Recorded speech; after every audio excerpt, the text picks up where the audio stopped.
Y'all know what it is. We're gonna continue from yesterday. Eddie Hearn's interview. He's going to fight for the Zuffa belt, which is like literally the same value as your laces in those shoes.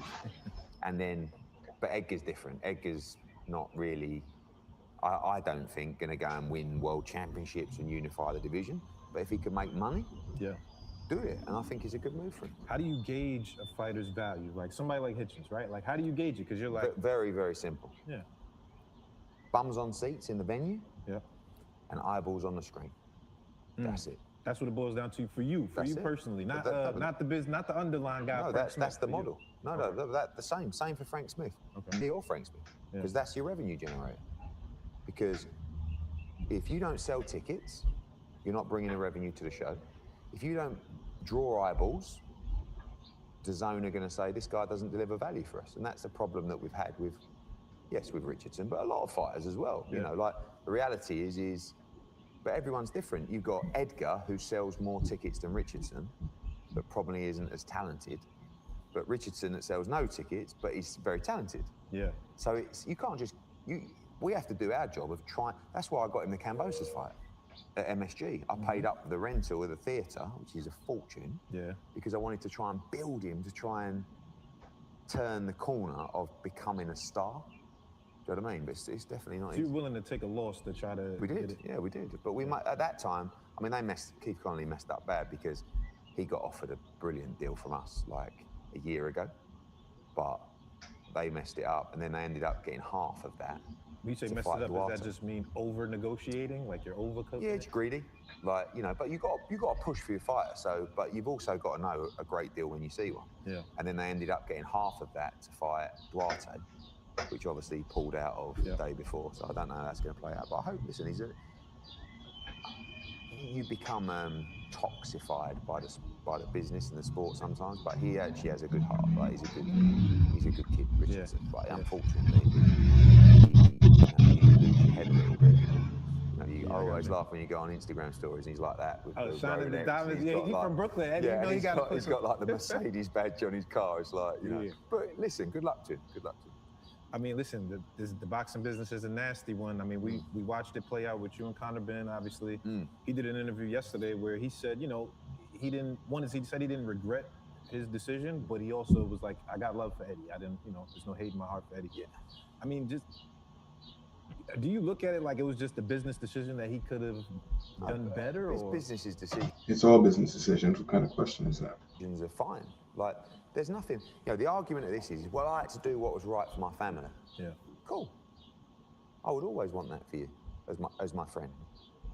But you don't think that after everything I did for you, which was save your career, which was make you, I don't know, 20 million, which was bring you back from the lowest depths of reputational damage and stand by your side and fight for you every inch of the way, that I deserve for your lawyer to write me an email to say, here's an offer we've had, match it.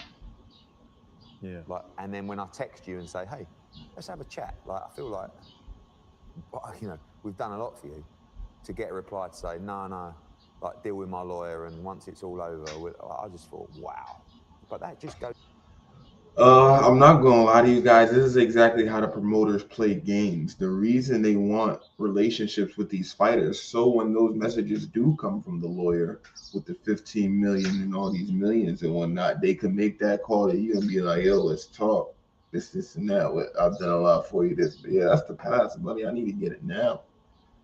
And he's sitting there acting like he doesn't understand how the game operates. Everybody's running their own independent contracted business. Like, do you have the money for him or do you not? Yes, we friends. This is why sometimes you really shouldn't do business with your friends because of reasons like this. And he's talking about how he felt, this and that. This is not a game of feelings. Feelings get you hurt in boxing. So it's frustrating to see a business quote unquote mogul like Eddie Hearn say something as foolish as that. Like, your relationship doesn't matter when the bigger checks come. Like, you could still be friends after if you was really friends. If he was really his friend, you'd be happy he's making all this money at the end of the day. To show the man. Yeah. Like, there's a lot of different people. Let's take Anthony Joshua. If someone approached Anthony Joshua and said, listen, I've got a massive deal for you. right? Don't tell Eddie. Yeah. Blah, blah, blah, blah. The first thing he would say was, speak to Eddie. He wouldn't even go on then. What's relevant? Why is it relevant what another man's decision would be as opposed to somebody that's trying to make more money? His decision would be. If Anthony Joshua did it, that's good on him. He's loyal to you. That's good for him. He may not need money like Conor Ben needs money. Number. Right. He'd go, Eddie's my guy. Speak to him. Done. Yeah. Right? Now, if you did say, all right, let me know that if you wanted to go down there and find out the number, I don't hold that against you. Mm-hmm. But then what you do is you phone me up and you go, just to let you know, these people have called me. They've offered me 15 million. Yeah. Right? And I go, they've offered you 15 million for a 10-rounder against Reese's program. Yeah. And he goes, yeah. And I go, okay, well, listen, firstly, seems like Turkey might be involved, whatever. Let me go and see if that exists. Mm-hmm. And if not, I think you might have to take that deal. Right. That's how it would have played out. Right. And just like I said to you before about Canelo, about Turkey, as long as you know where you stand and people are up front with you, can look you in the eye and say, listen, mate, whether you think this is right or wrong, this is what I've got to do. Yeah, I got you that. You go, no problem. And I'd say to him, I'm so happy. He's basically saying he understands why he did it, but he's still mad. For you. You know, I'm disappointed we're not involved, but, you know, maybe we can be involved. Maybe we can, you know, help structure the deal, whatever. Yeah. But what he chose to be was greedy, cut me out, not have the Him getting the offer from himself is greedy? Balls, really. That's the thing. Do you know what I mean? Because what you've actually shown is your weakness as a man. And I heard his dad, you know, his dad say, his dad was disappointed, trust me. Yeah. Trust me. But his dad has also got a back, Conor. You can't, you know. But also at the same time, I don't think there's anybody who has an ounce of common sense or respect or, you know, pride or goodness in the heart that doesn't agree that how can you not even speak to the guy? Yeah. Do you know what I mean? We never fell out. Yeah. We were close. He leaned on me at all times. I lent him, you know, this is a thing. He says you didn't lend him and any he'll money. be apologising in public because he'll also, legally, he's got a problem. Because when he said that, he said, no, he never lent me a cent. I'm like, whoa. Yeah. Firstly, I lent you $500,000 to buy a house. And then secondly, I lent you nearly another $500,000 to buy a car, which you never paid me back. Why would you lend another man money to buy a vehicle? For 3 years with no interest until I said, when you're good, we'll deal with it then. Ah, so that's the game right there. He puts the down payment early on, and he knows he could bring back up later when the bigger offer comes. He always knew the bigger offer was coming. He's just mad that Conor Ben took it. Yeah. Then he said, no. What actually I meant was he never lent me money for my legal fees. So he wanted me to lend him money to defend the 2 drug tests he's doing. Yeah. And I was like, didn't we? Oh. And then my team come back and went, yeah, we did. And what made it worse for me after that was I realised that I lent him the money for the legal fees and I never even asked for it back. And he still lied in the interview. Wow. And I said to him, look, I'm not trying to be like a pussy here. Yeah. But you can't say that when you know I did.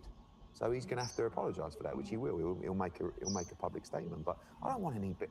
But you can't sit there and say all these things that are just completely untrue. You mean defamation? Let's see if Conor Ben makes his public statement. Eddie Hearns is speaking with the confidence. Basically. Yeah, but again, I'm not like, you know, that's not something that I'll make a habit of. I've done it a few times where I say, you just can't say. Like if I'm telling you what I did, and he comes out and he says, no, he never, and it's a straight lie. Yeah. I'm not just going to sit there and go, you can't make people question what I'm saying when I've got no reason to lie. Yeah. But he's a bit mad. Like he's a very emotional kid. It won't be easy for him, this whole thing, because he doesn't like negative. Like he doesn't like people criticising him. And there's been he'll get booed out of the stadium on Saturday. Yeah.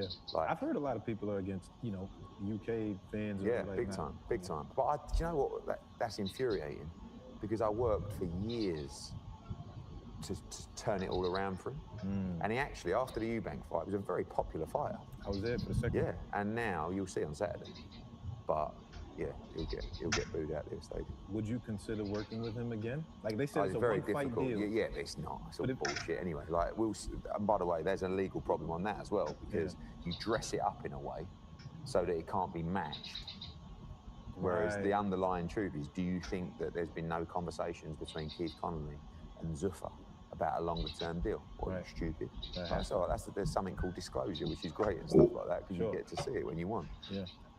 It did come out after the fight that it was just a one fight deal and they're looking for other options right now. So we'll see if that holds up. We'll see who's lying. And we'll make sure that, we weren't lied to, which I have my doubts. Yeah. But if he came to you like, listen, Eddie, you know what? Let's just say it was a one fight deal. It'd be very difficult. Yeah. Because it's like, firstly, you need the conversation of, like, honestly, this is one of those things where I'm renowned for letting things slide and moving on. Mm-hmm. Do you know what I mean? Like, it's actually one of my dad will say to me all the time, how the fuck do you, like, didn't that guy, like, I'm like, Barry yeah, not but you know playing what? that? No, Barry's like, we're done. Yeah. We're done. He's old school. Yeah. Yeah, fuck you, don't ever, ever show your face around here again. Right. For life, to the grave. Yeah. Do you know what I mean? I like that. But I'm not. I'm like, listen, it's I care, but people can change, people can get bad advice, but this is a weird one. It's like, I'm getting angrier. Right. Because I'm watching his interviews, I'm like, what the fuck? I feel like I've been played. Do you know what I mean? I'm listening to him going, what are you, a compulsive liar or something? Yeah. Like, I've had you in my office on your knees in tears. Like, and I've actually gone to the depths, even myself. Like, you may know, like, I went through a couple of years of heavy stick. Oh, I remember. Like, I was getting battered, yeah? And I was like, no, fuck you. I believe in this kid.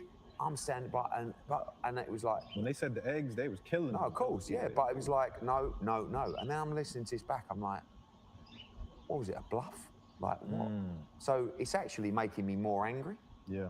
And the fact is he's never tried to say, listen, can we have a chat? Can we have a meet up? But honestly, if he did now, I'm not even sure what I'd do. Like, normally, I'd go, yeah, cool. What would y'all do? You taking the 15 million, or you trying to meet up with him and hear what he got to say? I know my answer. Like, we'll have a chat, but I don't know. It's a weird one. I wanted to ask you about the Dana thing, because you said you guys are managing the UFC fighters now. Obviously, you got Tom Aspinall was the first signing. I kind of liked it when you did it. Like, it kind of, it showed you got some balls, right? Like, you pulled the Conor, you pulled your move. For you, was that something you were already looking into, or was it like, I got a match, we got a match, what just happened? As a group, I think we have massive potential as a management agency. We don't want to manage boxers because it's a conflict of interest, and obviously you can't in the US because of the Muhammad Ali Act anyway. Another thing they're trying to get abolished. So we've been looking at an agency for some time, and then obviously this happened, and then Tom Aspinall's dad reached out to me, and he's like, look, I've got a few problems. Would you ever think about representing? And I was like, wow, this is cool. So Eddie signs the UFC undisputed heavyweight champ. Yeah. And it allows me to look at their business, look at the contracts, and of course, from a profile perspective, a noise perspective, it was interesting. But I also believe I can do a great job for Tom, and we're doing that already. Yeah. And it's frightening what I see when I open up those contracts, we live in a world in boxing where, and good luck to them, but fighters are drastically overpaid in terms of the revenue in the pot. Yeah. Right? In UFC, they're drastically underpaid in terms of the revenue in the pot. But like literally, Tom Aspinall, who is one of the biggest names in UFC, is the heavyweight undisputed champ. Like, you've got guys who are opening up the broadcast on shows that most people have never ever heard of that are making more money than Tom Aspinall. That's crazy. And it's like, I can't believe it. By the way, congratulations, UFC. What a business. Yeah. That ain't fair. Yeah. Like, it's just not fair. Like, and Tom Aspinall comes out of a bout, gets 2 of his eyes gouged out. He's had 3 operations on his eyes, or 4 operations on his eyes. For what? Like, now he's got a rematch Pereira or Game. Like, it's not even really, for the money he's supposed to be getting, it's not even really worth it. By the time you pay your taxes and your team, what, to go back in there and lose your sight or something like that? Like, you got to be fair. If there's 80 million in the pot, don't be giving my guy $1 million. Fuck, it's main event. Yeah.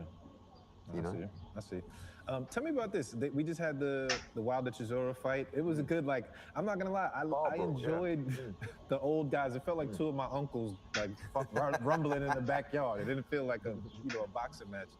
But there was the one clip where you guys are standing on the side, you and AJ. He walks right by you, doesn't look at you, no one says anything, but you can feel the tension like in the clip. Yeah. It's like a thing. What did you make of that moment? Like him just great. Like, I mean, it's like we need that. Right, and that was the thing with Wilder and Chisora is, I mean, I was 6 feet away.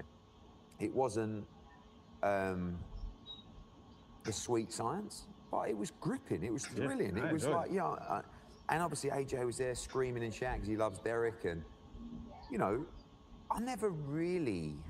Do you know what? Through the whole fight, I never really even thought about AJ v Wilder, and then.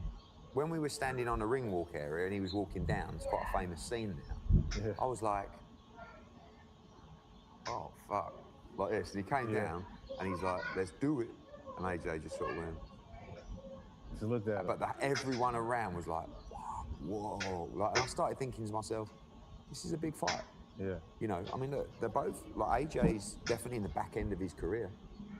Wilder's definitely in the back end of his career. I said yesterday, I think some of the... Seems like a no-brainer to me. We're going to fight before we fight Tyson Fury, right? Yeah. And we're looking to fight Tyson Fury. We'll see what happens at the weekend, but probably around November time. So we're going to fight around July. I said yesterday, a little bit tongue-in-cheek, but we'll take Wilder as our warm-up in July. Yeah. When you imagine AJ went Wilder and Fury straight off the bat in 2026, especially after everything that's happened to him. Absolutely. Like, I think... And... Listen, Wilder will always be dangerous, but I just think AJ flattens him. But why did it not happen before? Because I interviewed Wilder in December. Don't forget that everybody signed for that fight. Yeah. And the night that he lost to Joseph Parker, we were getting in the ring, doing a face-off and announcing the fight. Yeah. Right? So it was done. So if he would have won that would have happened. Done. Both guys had signed. But I'm saying, so look, I interviewed him in December. It went viral, but there was a time he said, I offered them, my people sent the offer for $50 million. And he said, I think Joshua wanted it and Eddie was the one that turned it down. What he did was, he sent an email from Deontay.wilder@gmail.com. Swear truth, right? Might have been a Yahoo account, right? But from his own personal account, saying, hello, Eddie, Anthony, whatever, I would like to offer 50 million for you to fight me. That was it, right? Yeah. So I reply and I go, thank you, but could you tell me, like, could we get a contract? Yeah. Who's paying the money? What's the details? Blah, blah, blah. And they come back to me and they said, you have to confirm you accept the fight before we give you that information or send you a contract. I'm like, fuck, what is this? This is like, so I said, no, send the contract and we'll, and that was it. But for me, it was always a game to say, well, we offered them 50 and they turned it down. It's like, all we did was ask for a contract. I never replied saying no. I just said, where's the money? Yeah. Like, I can't take, is this even Deontay Wilder? I don't know. Could be some guy, next thing I've got to pay a 20 grand deposit into an account to get the contract. I don't know, is it? Right. So that was what happened. But back in those days, it was wild because then Al Heyman, John Skipper from DAZN, I think Lou DiBella, whoever it was at the time, they all had a meeting. And then Wilder got offered something crazy, like 40 million, 60 million, to like a multi-fight deal. And they turned it down. And Al turned it down. And it was like, I've got to be honest, like there was a lot of bad feeling at that time between AJ Wilder, me, Al. Like, I had a meeting in New York with Al to talk about the fight. Was you and Al? Yeah, me, Al, and Shelley Finkel. Yeah. And he weren't happy. Do you know what I mean? Because I was like, and I'm still trappy, but not as trappy as I used to be. Yeah. And he don't like me, or he didn't like me then. Because I met him previously when he wanted to do the Chavez Froch fight, and he was all over me. Very pleasant. When I met him this time, he didn't even want to look me in the eye. I thought, this fight ain't happening. Right. You know what I mean? So, yeah, I think that's what happened. But I think everyone's matured. I mean, Wilder's matured. You can tell that he's like, of course. And I have as well. So Now I'm like, whatever, let's just make the fight. Whereas back then it's like, fuck you, no, fuck you, no, all right, we're not doing it. Right. Which is, not good, really. How does it get for you to be that close with AJ? Like you building friendships with your clients in that way? Because I feel like, I would say it's like a dangerous game, but right, like how the Conor thing is. I want that because I want to be emotionally invested in the journey, because that's the enjoyable part, right? I don't want it to be a job.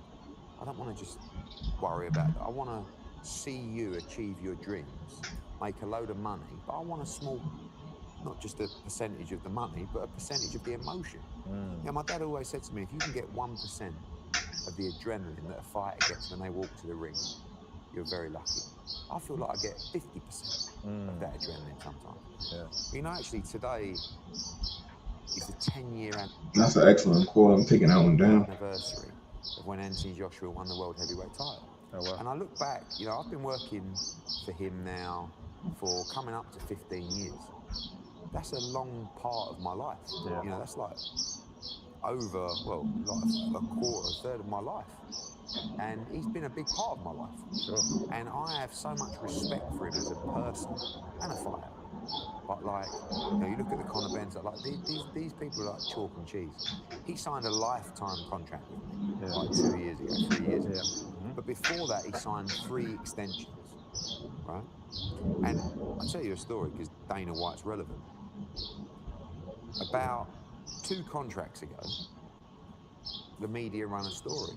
AJ in talks with Dana White. And I'm like, the fuck? Right. So it's in the paper, right? So I go and see AJ and we've got a media thing and I went, yo, what the fuck? Yeah. And he's like, yeah, he called me out of the blue. And I'm like, what? And he went, I told him straight away, I said, I'm with Eddie. He said, but we had a good chat. Like we talked for like half an hour. Because AJ likes to listen and I'm like, what? Did it make you feel like, yeah, like, oh, no, shit, but I was like, what? And then, funnily enough, about 6 months later, I went to Dana's office and we had a meeting. And I said, oh, I hear you spoke to AJ. He said, yeah, and you know something he said to me? Within the first 5 seconds, just to let you know, I'm not leaving Eddie. He's my guy. But let's talk. He goes, and I respected that. I was like, wow. Yeah. And he's been offered deals along the way when our contract had come to an end that were much better short-term money options for him. Right. And when you looked at them, again, fur coat, no knickers, when you looked at the outset, you were like, wow. But then it was like, oh, you've got to do this, and it's a 5-year deal, and blah, blah, blah. Extension. But he never even, it was like, let me look at that. It was just like, no, I'm with Eddie. So whatever, but Eddie can look at it. And, and I've got so much respect for him because there's a few fighters, probably a handful of fighters that I feel the same way about, like AJ, that I would literally, like, in an empty room with 1 or 2 people, they'd have you back in a conversation. Yeah. Do you know what I mean? And in life, there ain't a lot of people like that. That's true. Especially in a game like boxing. So I will always be indebted to him, not just as a company, because he's helped us and he's now a shareholder in my business because of what he's done for me and the company. Was there a moment that made y'all that close like that? Was there a specific... He's always been very, like, you got to really build and earn his trust. Like, he's always been quite a sort of curious... Yeah. But like, I remember once he said to me, when we just started working together, he went, you're not like Don King, are you? And I'm like, mate, no, Don King, like, literally did time for murder. Do you know what I mean? Like, but it takes time for him to really trust you. Because you get told, these guys, be careful. The promoters, whoa. But actually, I think that's actually a bad rap for promoters. I actually think promoters care. And I think in general, of course, they've got a business to run. But there are bigger snakes out there than promoters, trust me when I say. But like, I like the guy a lot. He inspires me a lot. And also he's one of those guys where you can learn a lot from because he gets every ounce out of his ability and his life. He works hard, and I think that's admirable that he's still to this day on the grind, like working harder than he did and smarter than he did even when he started. and he had nothing. There's a couple more questions. When you found out about the accident and you got the call, like, where were you? What did you think? Like, did you know he was I was safe? on holiday, actually, and a journalist that I know from the UK, literally I woke up and the phone was going with this guy, Riaf is his name. He only really calls me when there's quite a big story. Do you know what I mean? So whenever I see his number, I'm like, fuck. Something, So I go, oh, so I went, Riaf. He went, hey, mate, I just wondered if you've heard anything from Anthony about the car accident. And I hadn't even been on social or anything at this stage. I'm like, what? Anyway, he sent it all to me. I'm like, obviously called AJ, but he didn't have his phone. Like, you know, and then it starts coming back that he's okay, you know, and obviously you can see the video of him getting in the ambulance or police car or whatever, in pain. And then they said that they think some people in the car might have died. And then I started speaking to his friends and the team, and it's like, we found out that Cena and Lance, or I noticed they were on the trip. And you're just like, please, you know, and then it obviously you see some videos surfacing, you see some guys on the floor, it's horrible, and, you know, we knew it was them, and it was just like, I think, even for us, and, you know, I knew those guys for 10 years plus, we weren't like speaking every day, but they were great souls. Like, you'd say, hey, what's up? Yeah. And even I can't digest it, you know? Like, it's difficult for me to comprehend that those guys won't be there anymore or around. For him, who spent every day with those guys, like, you can only imagine the pain, physical and you know, he's a very strong mind, but he's also a deeply spiritual, and he's a very deep thinker. Do you know what I mean? So my immediate concern was always him. And that's like, even now people will say to me, is he okay? Like, I don't think you ever really get over something like that, if I'm honest, but you manage it, right? And the thing that helps him manage it is boxing. And the regimental lifestyle that saved him in the first place. Do you know what I mean? When he was in trouble, when he was losing a little bit of direction in life, where he had no motivation, where he had no path, where boxing gave him that. So now I see him back in training camp, I'm happy. And I feel safe for him. Do you know what I'm saying? Like, when he's out and he's injured, that was the worst thing. You know, he had some terrible injuries from the accident. And that was like, he was still in the gym trying to do his recovery and stuff like that. It's like, but then I know he's at home on his own. And that's when you're sitting there and you're thinking and your mind's going. And, I mean, how do you sleep? You know? And then, once he starts recovering, which is now, he's lucid, training twice a day, you get that purpose back in life. You know, where you're like, there's a means to my work and my life. And when he's in that era, when he's in that mode, he's happy. Do you know what I mean? He'll still be in pain. He'll be in pain forever. But that's his happy place. So right now, I love what I'm seeing for him, which is a motivated AJ. You know, he's going to the Fury fight this week. He don't go to fights. He went last week. Now he's going this Saturday. So he wants to smoke. Okay. Lastly, we got a couple other Shocky Foster, Ray Ford finally done. I'm excited. Nearly. I mean, look, Ring, Mike Coppinger gladly announced that was done. Mason Cordina was done. Neither are done. Ford Foster is close. Mason Cordina talks. But Ford Foster's a great fight. I love that. Like, when there's, like, sometimes you get guys together and I'm looking at it, I go, this is a big fight. And I got those two together. I'm like, just roll, guys. Like, fuck you. Yeah, I'm like, perfect. So, May 30th, hopefully, another great World Championship fight. Okay. Well, listen, man, Eddie, I appreciate your time, sir. Thanks for having me. Thank you very much. Very great interview. Mr. Eddie Hearn, we out of here.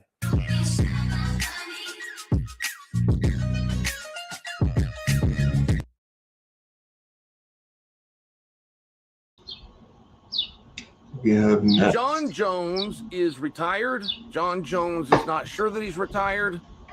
John Jones is not going to fight again. John Jones might have to rethink his career because being at the event gave him a fire he hasn't felt in a very long time. Now, I did not just give you a 10-year synopsis. I did not just give you a 10-month synopsis. I didn't give you a 10-day synopsis. This all happened over the weekend, and it creates a massive problem. Look, I can't do business with Jon Jones. I mean, I just can't make any money with him. I have not been able to bring you guys a Jon Jones topic in about 18 months that you've been interested in, and I have my own hypothesis why. And allow me to give you a great example. But when Jon Jones and Tom Aspinall were going to fight, that did not start off with the bang that I believe those guys thought it was going to. Like when Jon goes to the press conference and goes, I need $30 million. Like this was not as red hot of an idea as many other heavyweight fights, but it was still a pretty good idea. I mean, it kind of represented everything. Tom is really big and Jon is not, and Tom is really young and Jon is not, and Tom's got a belt, but Jon's got a shinier belt. Like, I mean, this was a really interesting juxtaposition, and then it just started dying. Now, I've never seen that. Listen, I'm going to tell you. Honestly, I never had any interest in Aspinall versus Jones, especially at the time it was coming out. I thought nobody's taking Jones. Something, and I don't say this lightly. Champions are built on recovery, and recovery starts with sleep. I have been loving Bear Mattress for a while. We're going to jump ahead of that. Then off. You're welcome. I have seen fights where you start with something, right? And then you put the fuel on it. You put the fuel on it, and there's that flame, and it starts roaring. I watched this cannibalize itself. Jon Jones versus Tom Aspinall just got smaller and less interesting and less headline. It just got smaller and smaller and smaller. I've personally never witnessed anything like that. But I have a hypothesis. And that was simply that you, the audience, who quit caring about Jones versus Aspinall, just didn't believe that you could get it. And that really started at the post-fight press conference when Jon came out and said, you know, I need 10 times my contract. And it just got worse from there. And it got to where I could no longer make videos about it. I was getting that few of clicks. Sponsors were pulling out. Engagement in the audience, they just weren't there. But I believe that was actually like a human defense mechanism by you, the audience, who really did like the idea of Jon versus Tom, who really would have liked to have seen Jon and Tom fight, but you just felt like you're going to get your heart broken because you weren't going to be able to get it. That's what I think. So when we end up in a situation like this with Jon, where he's in, he's out, and I mean, he's totally in. He wants to fight for the world championship. He wants to fight at the White House. He'll fight anybody. So he's totally out. Don't even book him, release me, let the drug testing go. I'm all done. When you do that, you can't count on a guy like that. And from what we've been told, the entire knock on Jon and why he didn't get on the White House card is because they couldn't count on him. And it's a very tough spot. It really is. Like, my days of giving Jon a hard time are behind us. There's another side to Jon. And I kind of like telling about that side. I kind of like telling you about Jon the gentleman. I kind of like telling you about Jon very funny. I kind of like telling you about the Jon Jones that's kind of nice to be around. But as far as trying to book fights or defend Jon or act as though there's certain directions, like, to be able to take a guy at his word, right? But Jon gives us such crazy, I'm out, release me, I'm gonna go to bare knuckle boxing, I'm in, any opponent, any way you want to do it. It's really hard.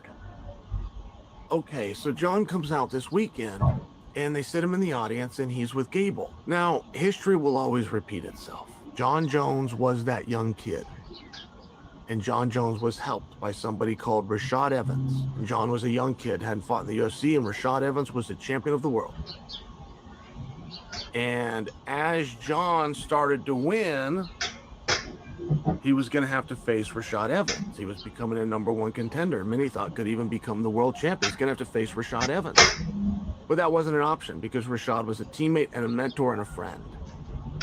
And when that became a bridge too big,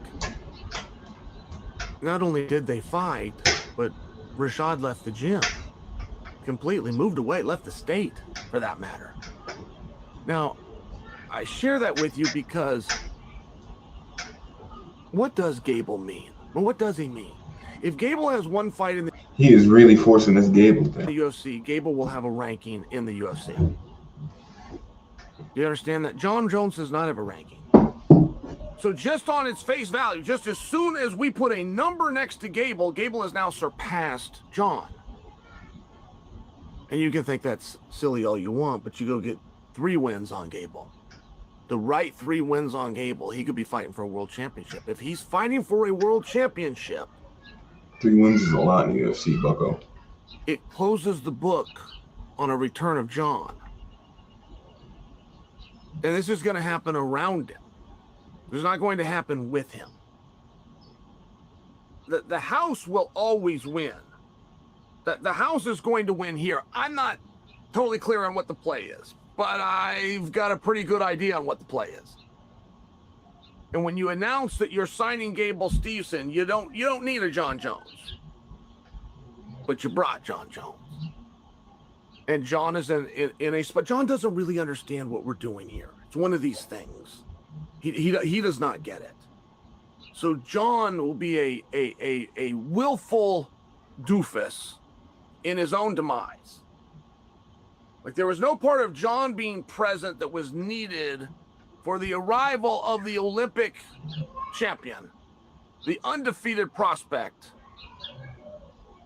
the NFL, the WWE, Gable Stevenson.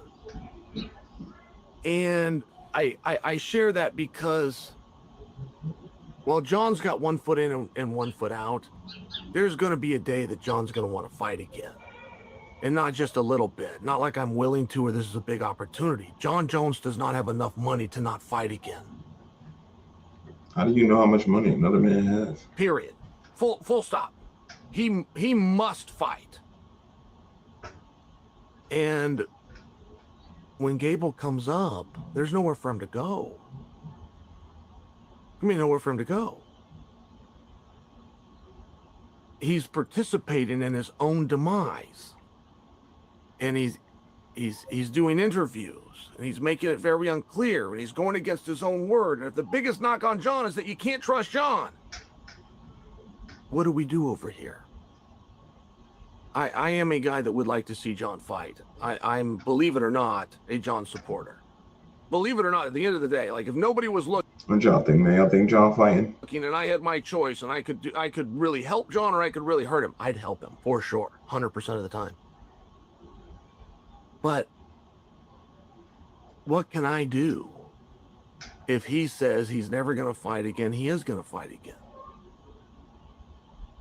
He says he's got the hottest prospect and he's going to coach him all the way to a world championship, or he says I am the best in the world and I should be holding the world championship.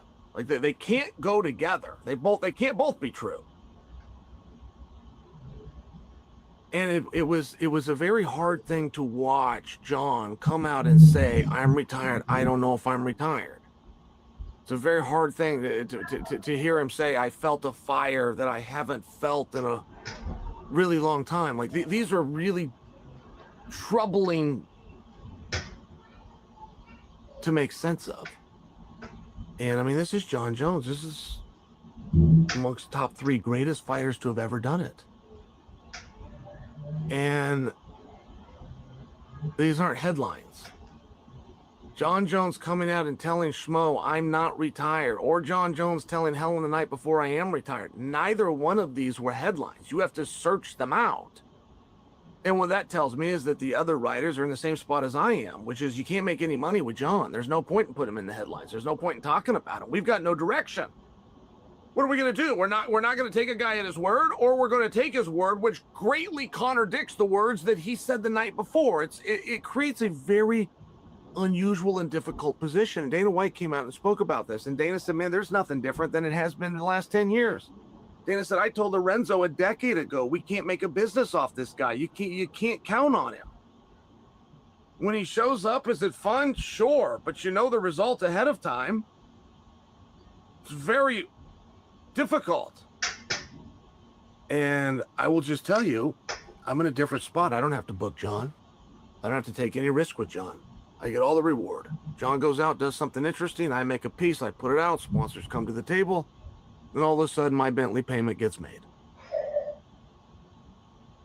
But I can't do business with John. I don't have a story to tell you. Imagine if I tried.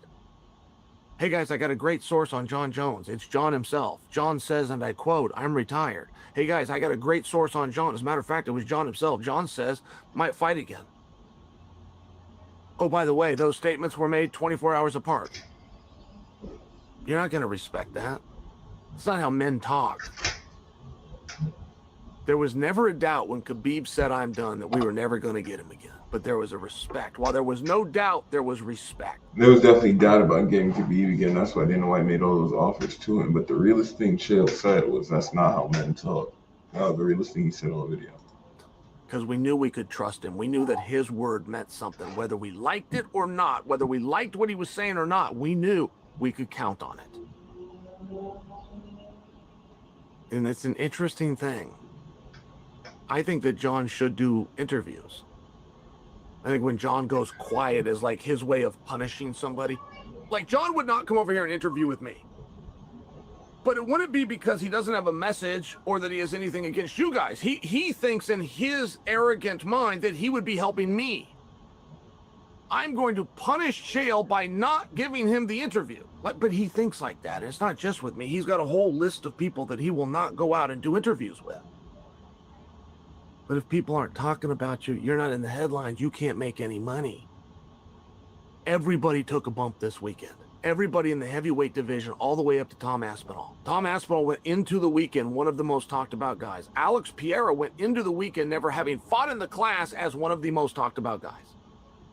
Everybody took a bump because the heavyweight division now has Josh Hokett. That's who they want to talk about. That's who they want to see. That's who they are talking about it. That's who's in the headlines. I mean, what a difference a day can make. So if you want to take your services, you want to pull your oars out of the water, go right ahead. But to make believe that a new guy is not going to come along and take your spot, that's just delusion.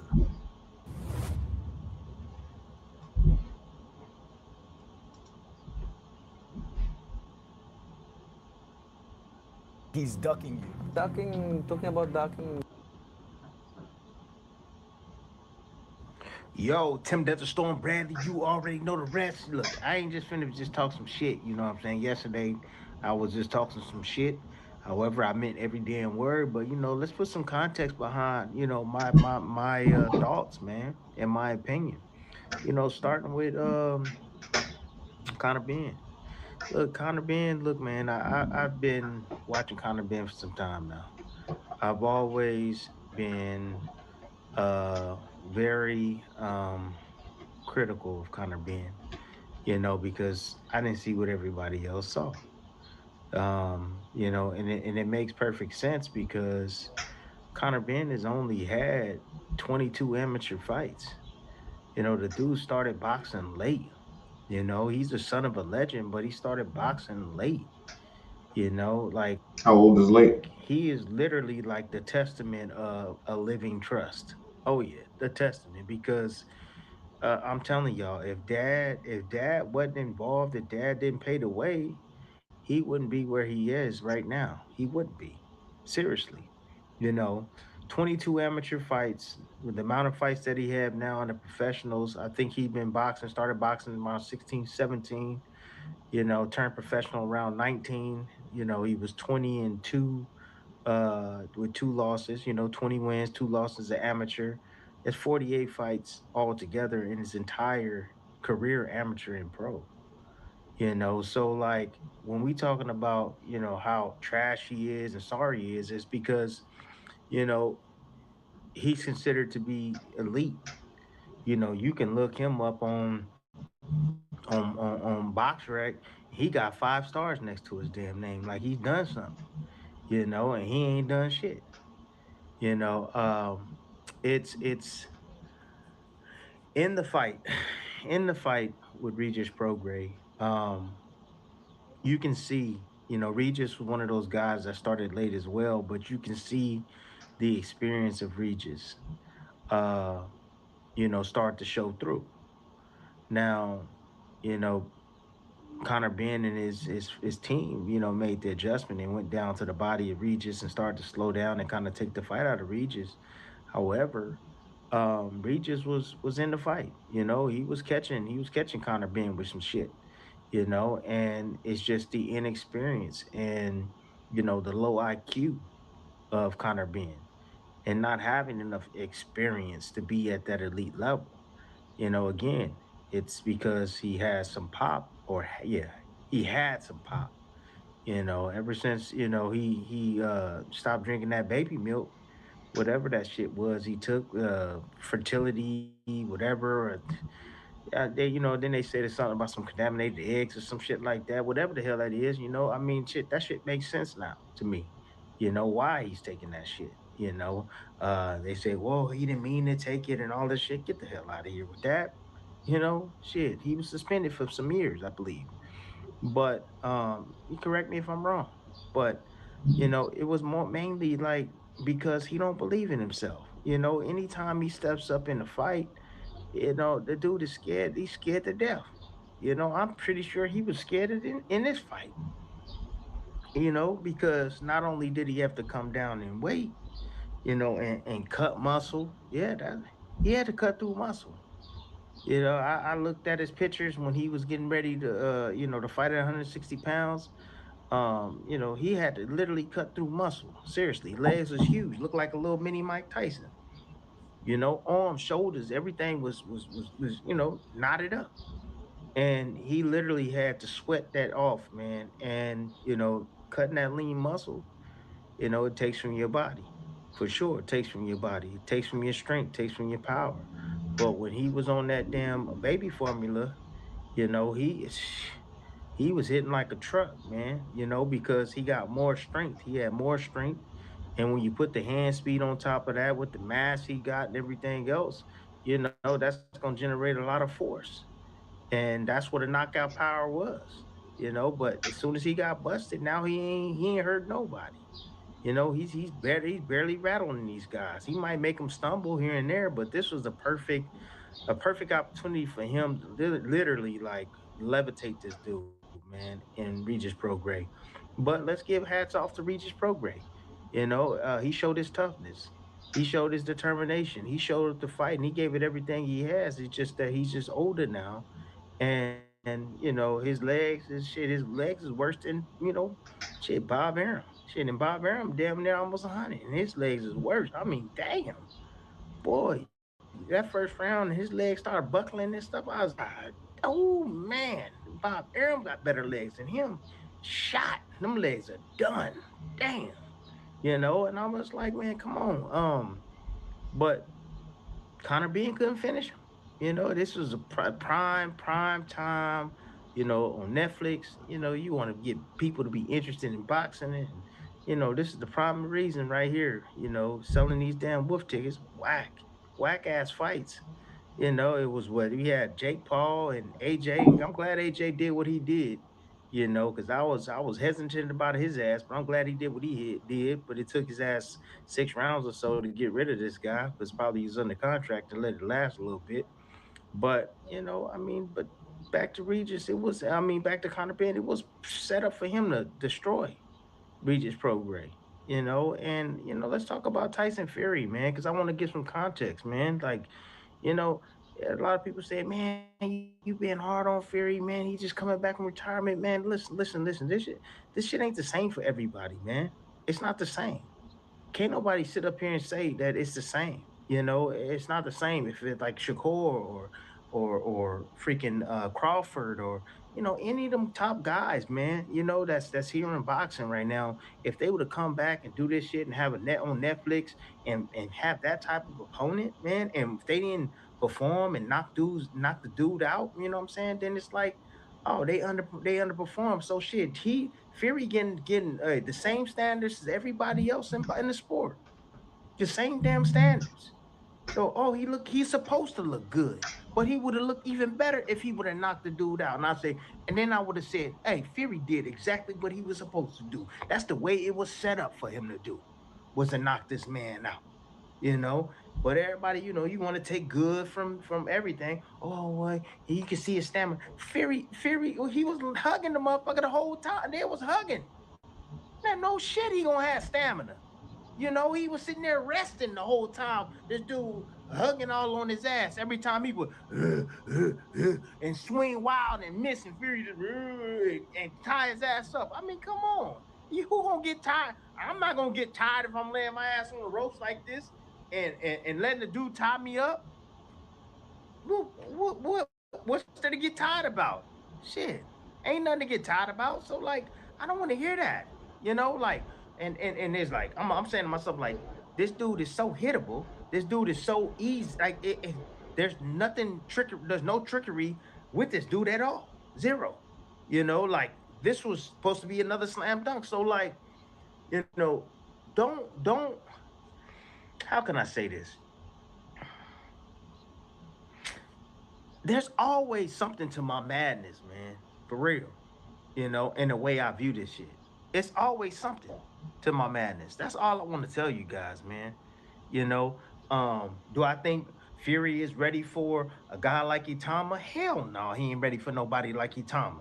Do I I don't think anybody thinks think that. Fury and AJ should go at it? Yeah, fuck yeah. They what and what?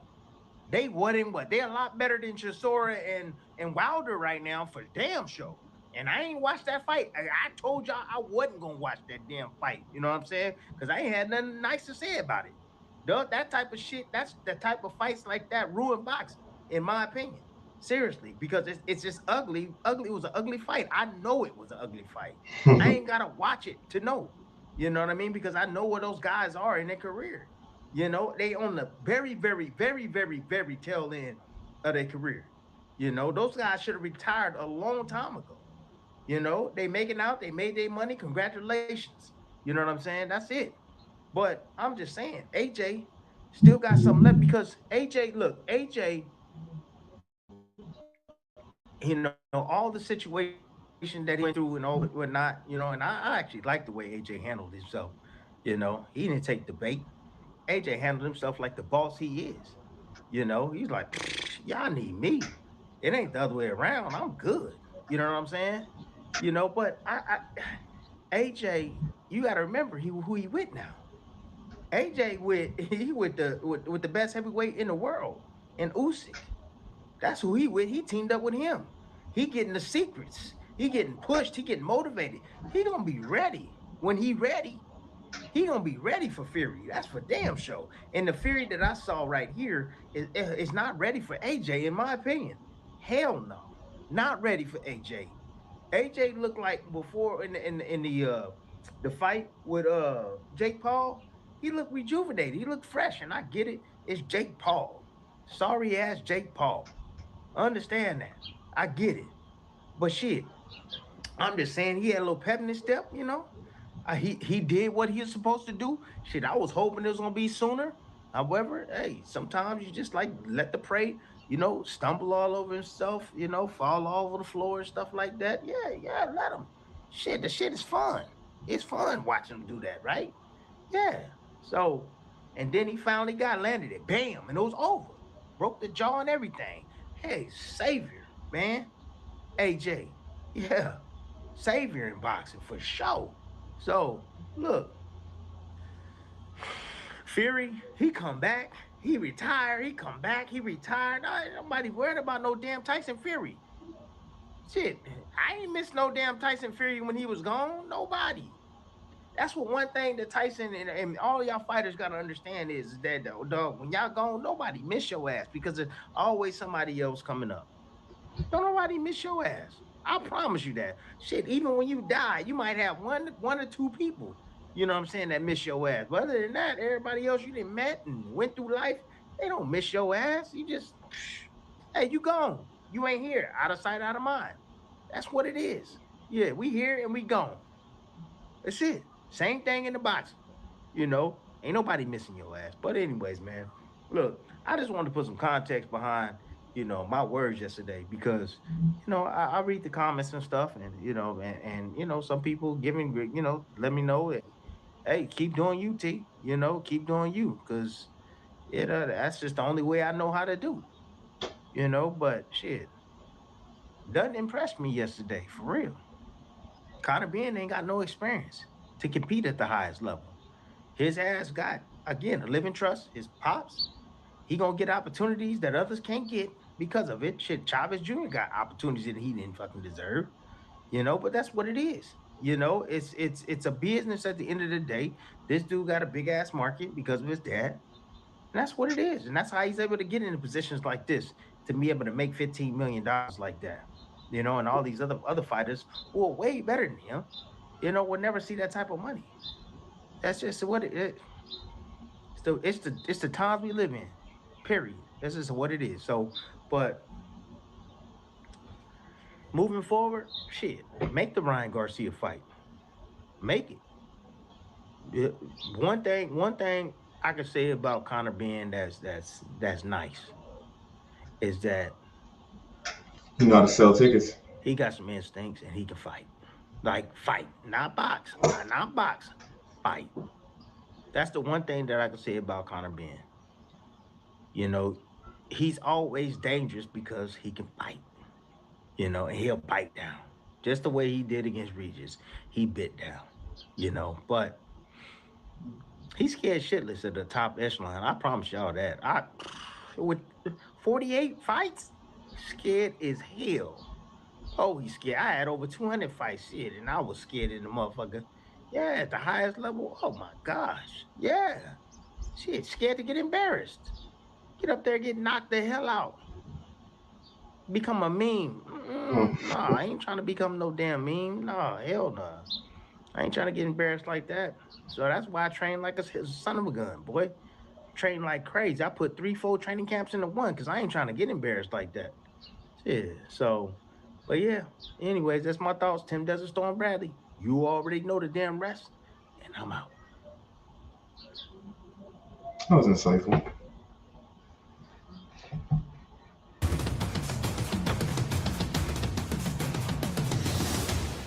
Hey, how's it going, everybody?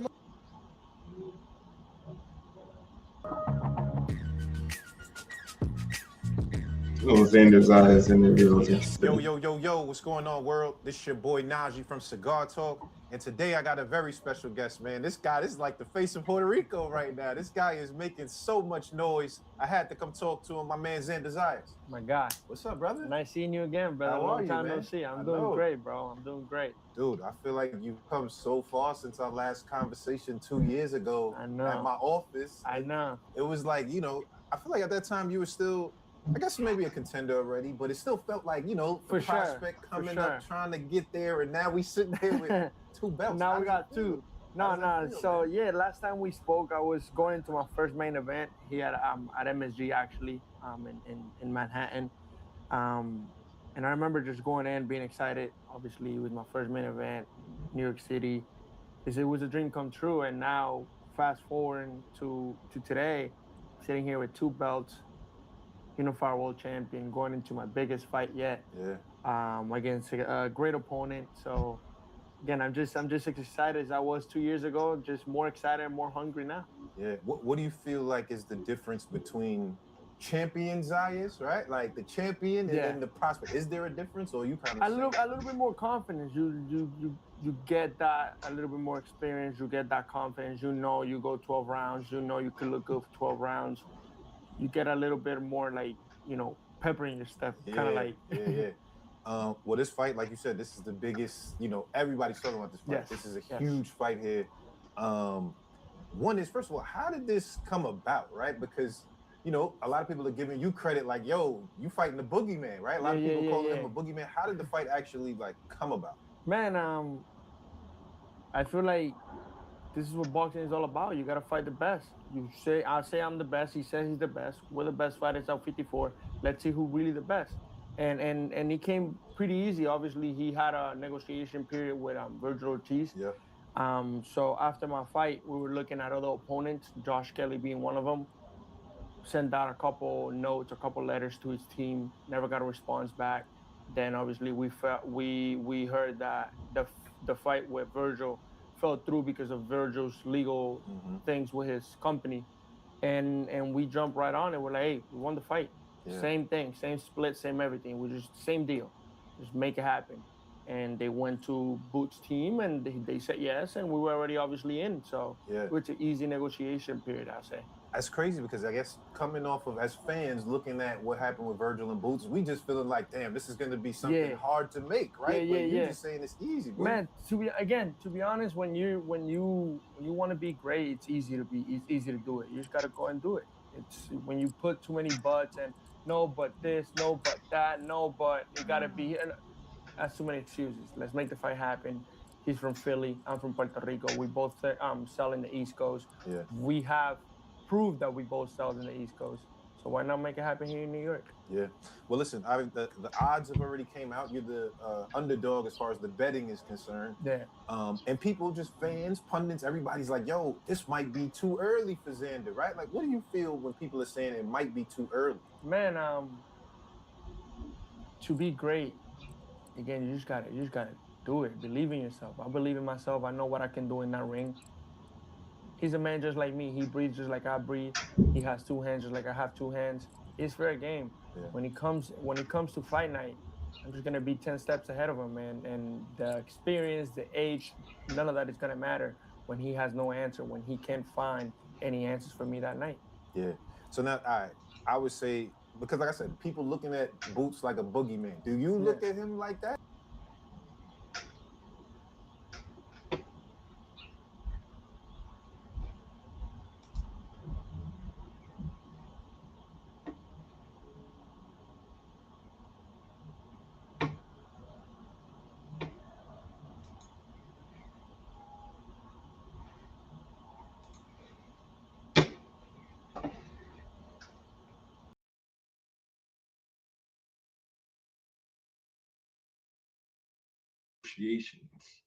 According to Showbiz, the adult, which is DAZN, one of their media personality, or I said DAZN, the Zones, one of their media personality.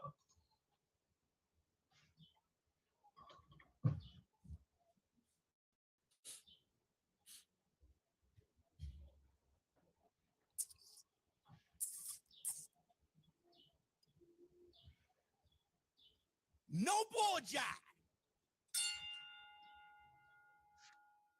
It looks like we may just have a fight. Negotiations has aggressively started between Ryan Garcia, the welterweight WBC champion, and the number one contender, Conor Benn. Hit the fight, man. Hey! Oh, hell yes! Run it. Get him. Get him, twin. Get him. There we go. Get him, twin. Conor looking sharp than a mug. Get him. Get him, twin. Get him. Get him, twin. She know me like I'm famous. She don't know me yet. Yeah, I'm somebody. But who the fuck is that? It's been me. You feel me from the pro days in the alleyways, McLaren on the freeways. This is exclusive information for the war room. Listen, I got a message. Says Showbiz. Just so you know, Ryan Garcia and Conor Benn negotiations have started. I said, thanks. I ain't come out with a video. Another message. Showbiz from someone else, a different source. Ryan Garcia versus Conor Benn negotiations has started. I said, hold on. Let me reach out to a source. If this person says yes, then damn it, it has begun. Hit the Tyson bell. I reach out. Not more than 2 minutes later, that person responds back to the biz. Yes, I can confirm negotiations. Ryan Garcia kind of been. Now, I know there's going to be some of you guys in the comments, right, turning your nose up. Well, this fight is always negative. I'm going to tell you this with your nose up asses. The one thing that you know for sure about this fight is it's going to be fun as hell. The lead up's going to be fun with both of their attitudes. They're going to be talking mad shit. And I'm talking about on social media. I'm talking about in press conferences. I'm talking about media workouts. The whole buildup, they're going to be getting at each other. And you know for damn sure that the fight itself is going to be a slugfest. It's Tyson Bale. Somebody's going night-night. You know the whole damn thing is going to be fun, and it's for the title. Listen, there's nothing in the way from this fight happening. Conor Benn is the mandatory. Mauricio Suleiman of WBC, he confirmed that his damn self. We have a board, 36 members from all over the world, and they are the ones that vote on every single matter.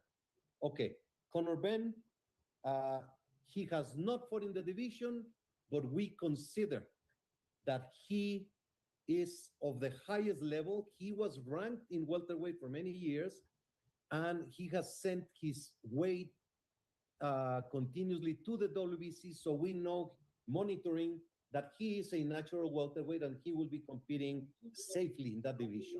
Both of these fighters fighting on the same networks with the same associations, Ring Magazine, The Zone, War Room, all that shit. Hit Tyson Bale. There's not going to be much that's going to get in the way of this fight happening. You think Zuffa? Conor Benn is a free agent now. That was confirmed by his manager. Conor's a free agent. It was a one-fight deal, but the target will be to fight Ryan Garcia. Yeah. And again, everything else is in the past and looking to move forward. So Conor Benn is no longer with Zuffa. It was just a one-fight deal. And speaking of one-fight deal, they're both big bag fighters. Conor Benn making that bag against Chris Eubank 2 damn times, and now a $15 million fight. You see both of those guys riding them foreigns. Beat the box, she's a human beatbox. Beat the box, she's a human. Beat the box, she's a human beatbox. Beat the box, she's a human. No rapper can rap quite like I can, and I was. And Conor Benn, just one day removed from his fight against Regis Prograis, his ass back in the gym like Wolverine, ready to get back in the ring versus Ryan Garcia. Monday morning, 10K for breakfast. That's how you separate the men from the boys, what they're doing after their big wins and after their big losses. Unmatched, work ethic, unmatched. You can't scratch that after any wins and any losses. See what they're doing after. See what their demeanor is like. See what their attitude is. outwork me. I want that WBC World Title next. I've been ready to go July, August. I want to be active. I'm ready to drop back down to 147 and get that world title. Get what belongs to me. Keep that belt warm, guys. Here, coming through. Hey!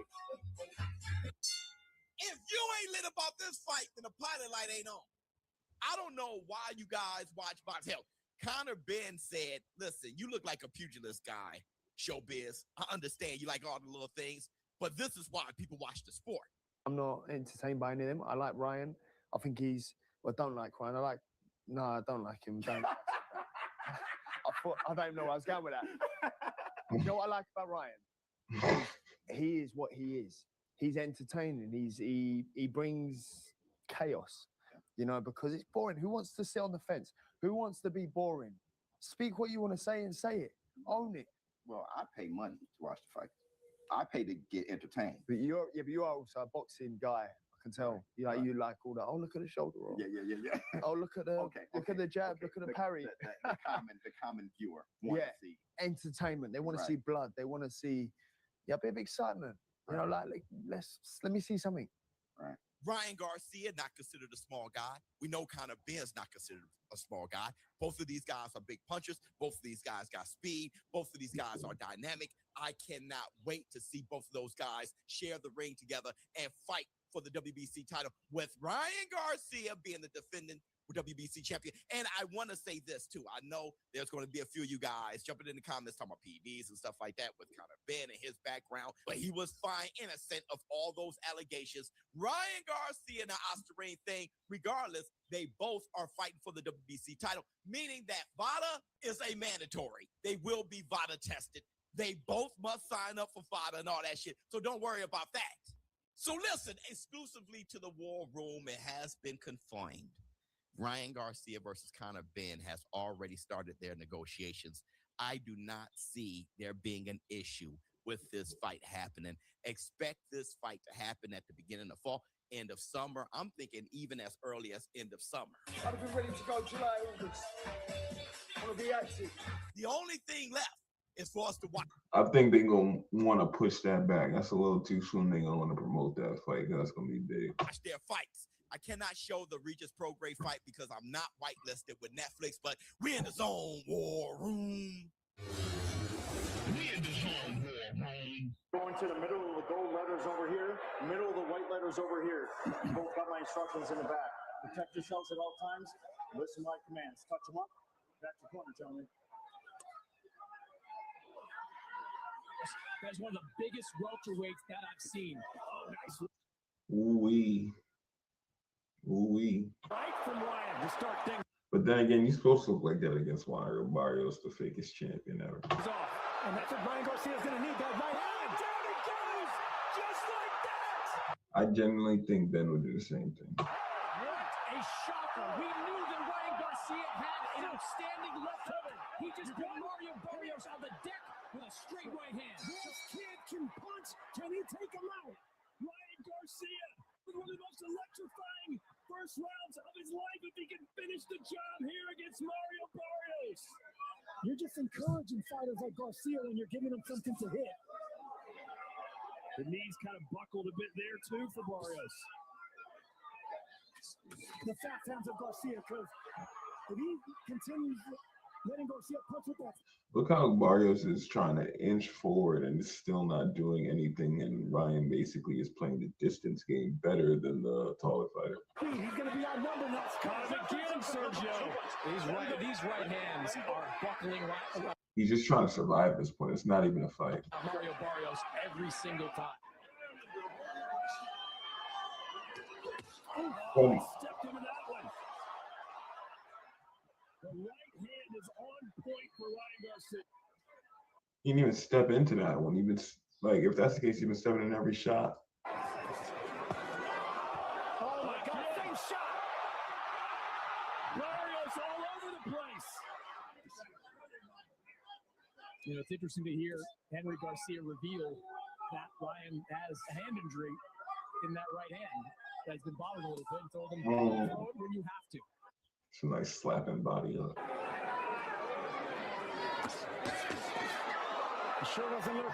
Thing about Ryan, he's quick, but he's slightly awkward with it too. So you don't really know what you're gonna get hit with sometimes. Hey, maybe Henry's lying to all of us. Maybe he should hurt his right hand more often.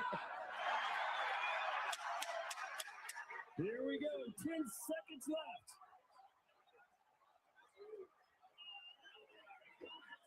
As Ryan Garcia is about to be. You see Terrence Crawford and Oscar De La Hoya in the crowd in the background there. The WBC welterweight champion of the world. The self-proclaimed king, the uncrowned king, finally receives his coronation.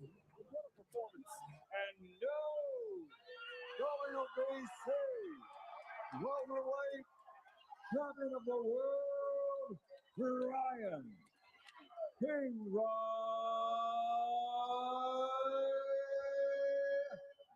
Compared to two. So we saw Ryan got speed, but Ben also has speed. Let's see if we can see who's quicker. I'll say just off this one shot so far. Obviously, I've seen Conor Ben fight before, but Ben is sharper. Ben is sharper, more accurate. I don't know if I can say he's necessarily quicker than Ryan Garcia. You think Ryan Garcia is about to bully Conor Ben like he bullied Mario Barrios? You have another thing coming, and we haven't seen what Ryan Garcia look like in a while when he's truly facing adversity. So, I need this fight to happen as soon as mine. He's boxing with his front hand down, playing around. He wasn't even fundamentally sound and cracked him right on the temple like he was toying with him. He deserved that. Yeah, great stars, great anaconda. Let's see what Carlos Ulber had to say about his finish. First of all, mate, congratulations on becoming world champion. I would imagine your mind is probably racing all over the place at the moment, right? Because it's meant to be potentially the best night of your career, and yet now you're walking around limping. I don't know, what is that around his neck? It looked fire. Not sure how that's going to be. So what exactly are you thinking and the emotions are right now? Yeah, you're right. It is all over the place at the moment, and it hasn't really sunk in. But you know, the team is happy. We're happy. We came in and we got the job done, and that's what we. Was he able to walk to this press conference? Did he need a wheelchair? Like, how bad is that leg injury he had? I saw on the video camera his whole calf popped. Here for is to get that title, and we did that. You said at the press conference that you would do whatever it takes, right? If it became a firefight, you would do it, and then your ACL potentially goes in the fight. What is going through your mind when that happens? Is it just like not even thinking about it, or is it like, okay, how do I adapt? What goes through your mind when that injury happens? Yeah, it's just adapting on the fly. We've had issues like this before. We're in a big fight, and you expect things like this to happen. So I never counted myself out at any moment, but we knew that this was going to be an issue at the time. And how do we adapt with it? How do we adapt to it? Have you had? Is this like a thing that you had through camp as well? No, it just happened on the night. You said like, look, you're going to adapt and stuff like that, but when your balance is completely off, right, and you're falling because he's kicking it back, and I'm sure it's hurting a lot. Are you starting to think like, am I going to have to grapple? Am I just going to have to try and bang him out in one punch? What strategy-wise goes through your mind of that? Fundamentally speaking, trying to bang somebody out with punches and strikes on one leg, you're not going to have the real power that you've trained to have or always practiced to have. So you're going to be throwing very unorthodox shots. It's more of like a Hail Mary at that point. Grappling, it would really depend on the type of fighter you are. And even if you are a good grappler, like you'd have to be a pretty great grappler to mess up from your knee down, probably above your knee down, and grapple with somebody on the fly. Just sticking to the plan, sticking to the game plan, and I think that's what got us there in the end was staying calm, and whatever fire came through us. So, yeah, I guess Yuri made the mistake of coming forward as I was on the cage, and he walked into that left hook. I know you said it's all part of the plan and stuff like that, but there must be something going when you land that left hook on him that you are just like, oh, thank God for that. But, with the injury and everything. Yeah, for sure. Yes. Yeah. He said in his post-fight interview that he felt sympathy for you when he saw the injury, and he kind of showed mercy, in his opinion. Do you agree with that assessment from Yuri? No, I don't think that. I feel like he made the mistake there because I would not have done the same. If you're in there to get that title, you do whatever it takes to get that win. And listen, I'm sure you're going to have to go have scans and stuff like that. But if I ask you right here and now, when do you think you're getting back in there? Do you have any idea what's the sort of?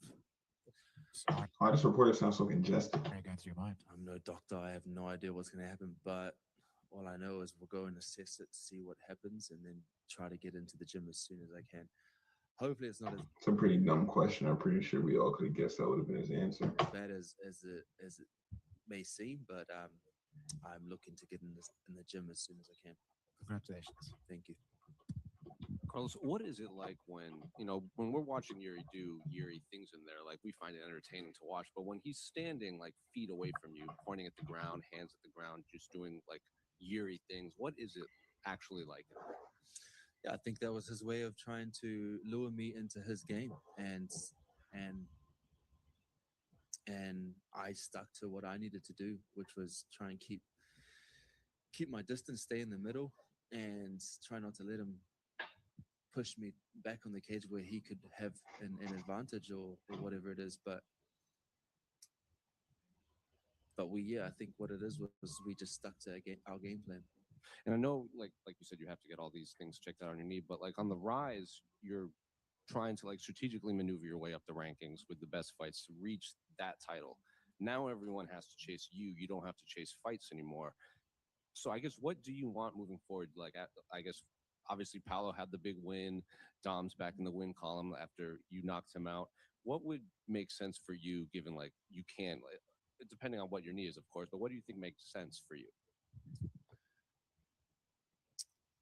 I think I'm not too sure who else is there. There's who knows. We'll just leave it up to we leave it up to the guys who know what they're doing, and I just get myself into the gym and prepare for whatever is next. Have you had the chance to talk to anyone back home yet? Not yet. Congrats, man. Thank you. Carlos, what went through your mind as soon as sort of your knee popped? It was just deal with it and see how we can adapt and what we need to do from there. And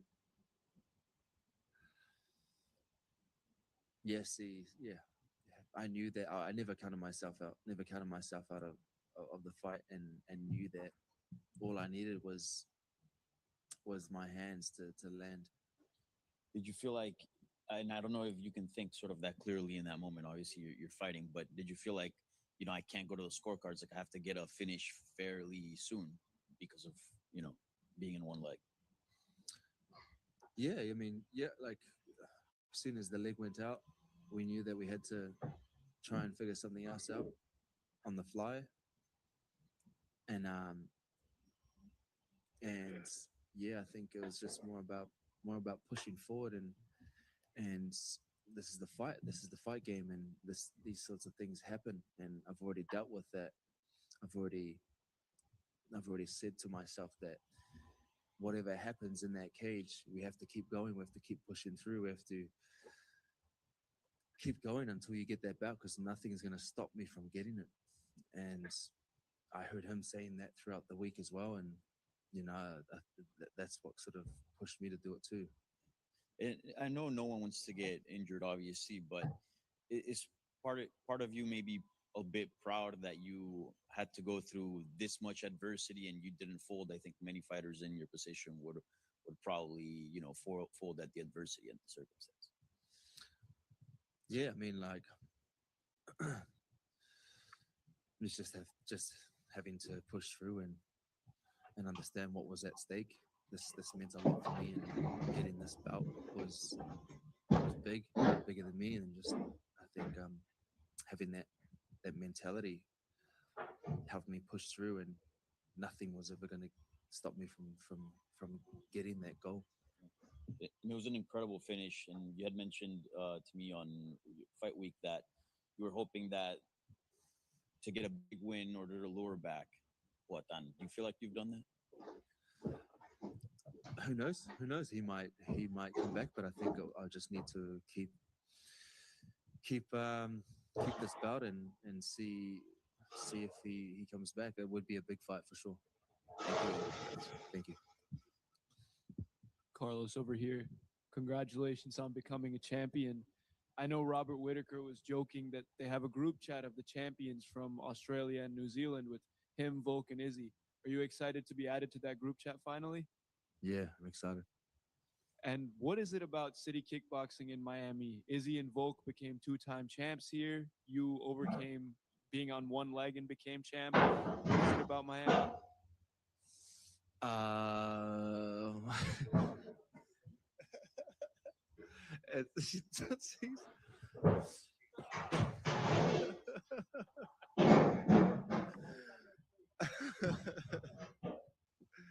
There you go. And one last one from me. If you end up being healthy in the next couple months, if it is you versus Paulo Costa for the light heavyweight title, the best looking fighter title might also be on the line. What's it going to be like to fight for 2 belts? That'd be awesome. Thank you. Carlos, you became the second UFC champion from New Zealand, next to your teammate Israel Adesanya. What does it feel now to have your name etched in history along with him? It means a lot, man. It just means to be able to take another belt back home gives hope to the many other fighters and aspiring fighters back home. to see Not what is everyone can be a possible. champion, man. And it's even more possible now that someone like me, that I could do it, who, that I'm sure they can they can relate.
Testing, testing. Sorry about that. We had some technical difficulties. Editor, make sure you edit that out, please. We'll be back to this press conference.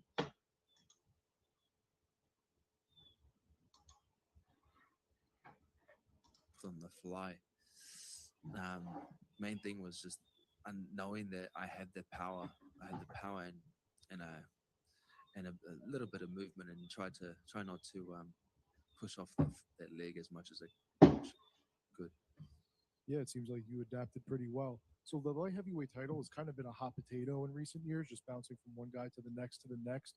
Is one of your goals as champion to kind of solidify yourself as a dominant champion in the light heavyweight division that we haven't seen in a while? That's a dumb question. What champion goal is it to be dominant? As I know these guys just be BSing at work. Yeah, it is. It is.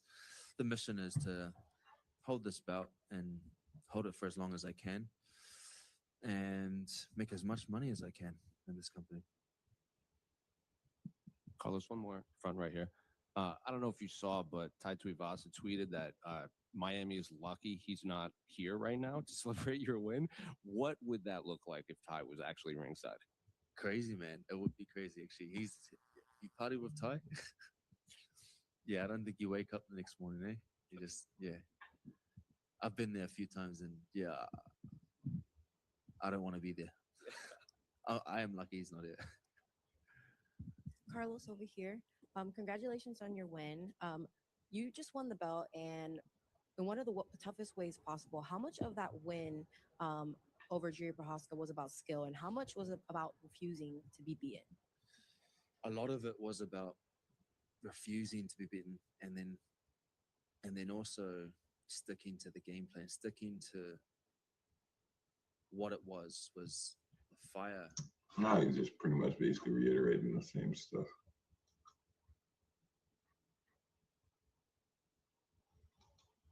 Now we have a debate between Max Kellerman and his panel between who would win with Anthony Joshua and Tyson Fury.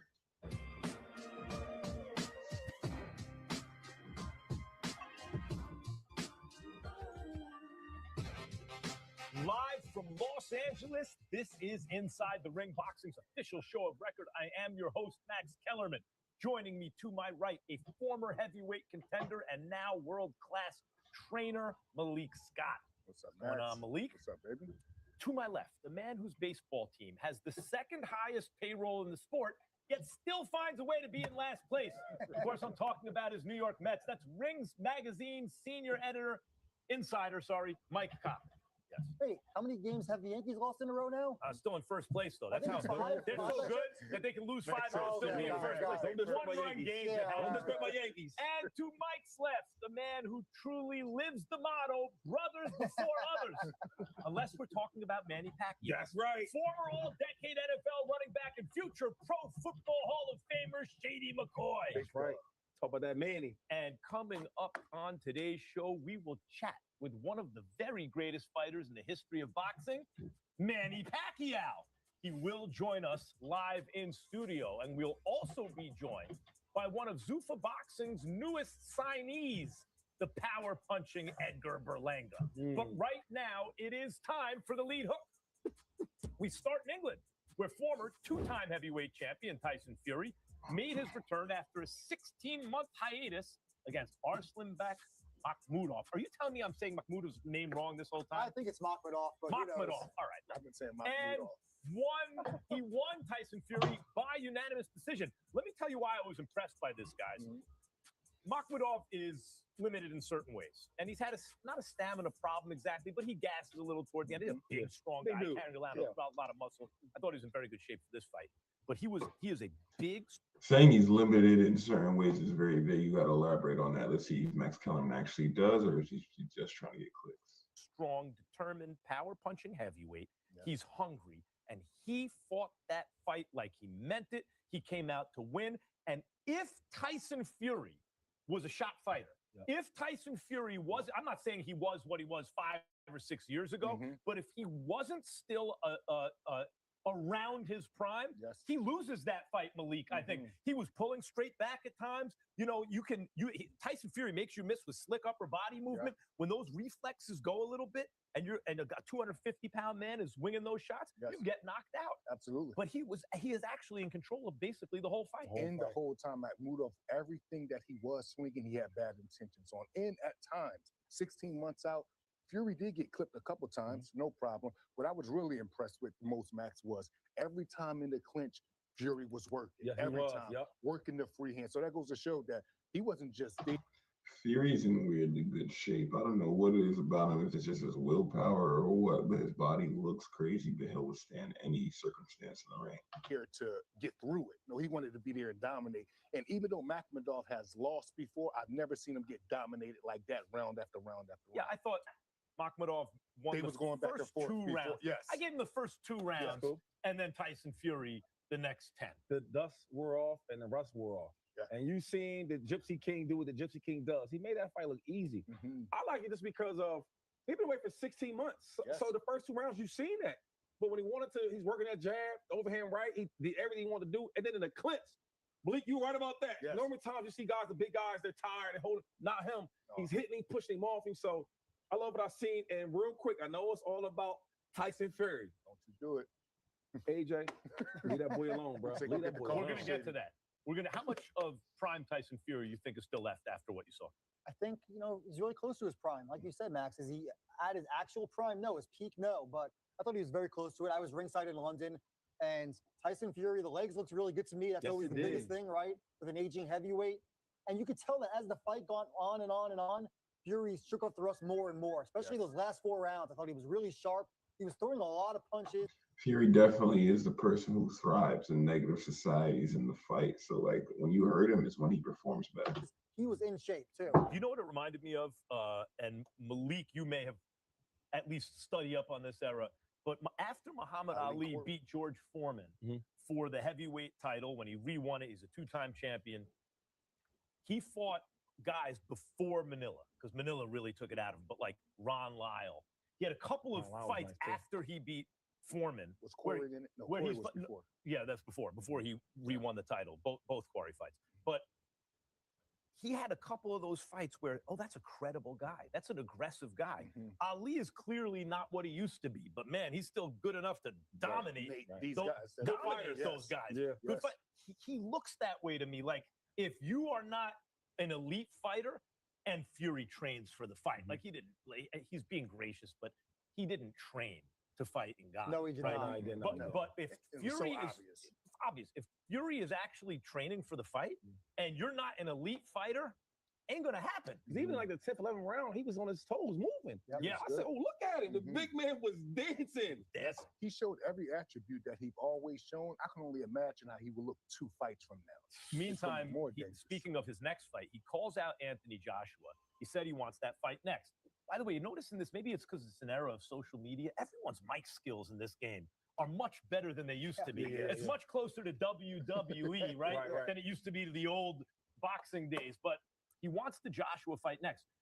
Anthony Joshua said he would take the fight, but on his own time. After the fight, AJ said he's still dealing with a lot of things, but he'll be ready, guys. And the quote was, as I said, on his own time. It looked to me.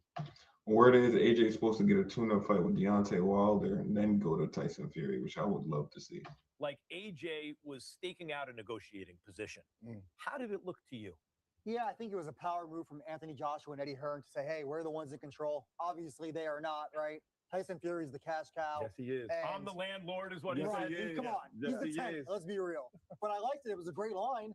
And Tyson Fury, Anthony Joshua, this is similar to Mayweather Pacquiao. It's going to happen past when we wanted to see it, but it's going to be bigger than ever. The British fans want it. I still want to see it.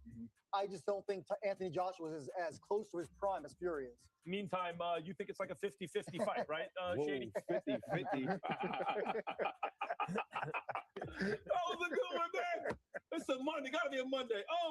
Hey, one common opponent is Ngannou. Oh, he Come on, knocked man. down Fury. Almost beat him. Let's not. Joshua nearly decapitated him. This guy is crazy. Real quick, though, nice shades too. Thank you. I will say this: watching AJ's response after the fight, I don't think he wants it. And it's not that he don't want the fight. I think he has so much going on in his personal life. Right? You lose somebody close to you like that, anything, your mind's probably going everywhere. Well, it's 2 people close to him. So I give him that grace period, right? Because he calling you out for all these people and you just sitting down, right? It's just the way his aura gave off. You know what? I got so much going on that I'm not even here with the Tyson Fury. Well, if you got that much going on, you shouldn't be ringside shouldn't at a even Tyson came. I Fury agree. fight. Well, we all know what there's Fury was big- going to do, though. There's a big piece of business there. I want to make the argument for Joshua. I think we're all on the same page. Of course, Fury's a huge favorite. It doesn't look super competitive at this moment. But let me make the argument for Joshua. Okay. Part of what we are basing that on is how he looked against Jake Paul, which was awful.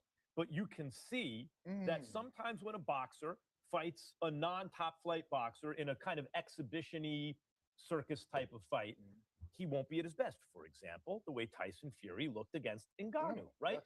When you don't put it this way, the influencer boxers or the MMA boxers are now good enough because they take it seriously. Like Jake Paul respects the sport. Ngannou respected the sport. They're good enough where if a boxer doesn't really train, Ngannou originally wanted to be a boxer. He never wanted to be a UFC fighter. A lot of people don't realize that.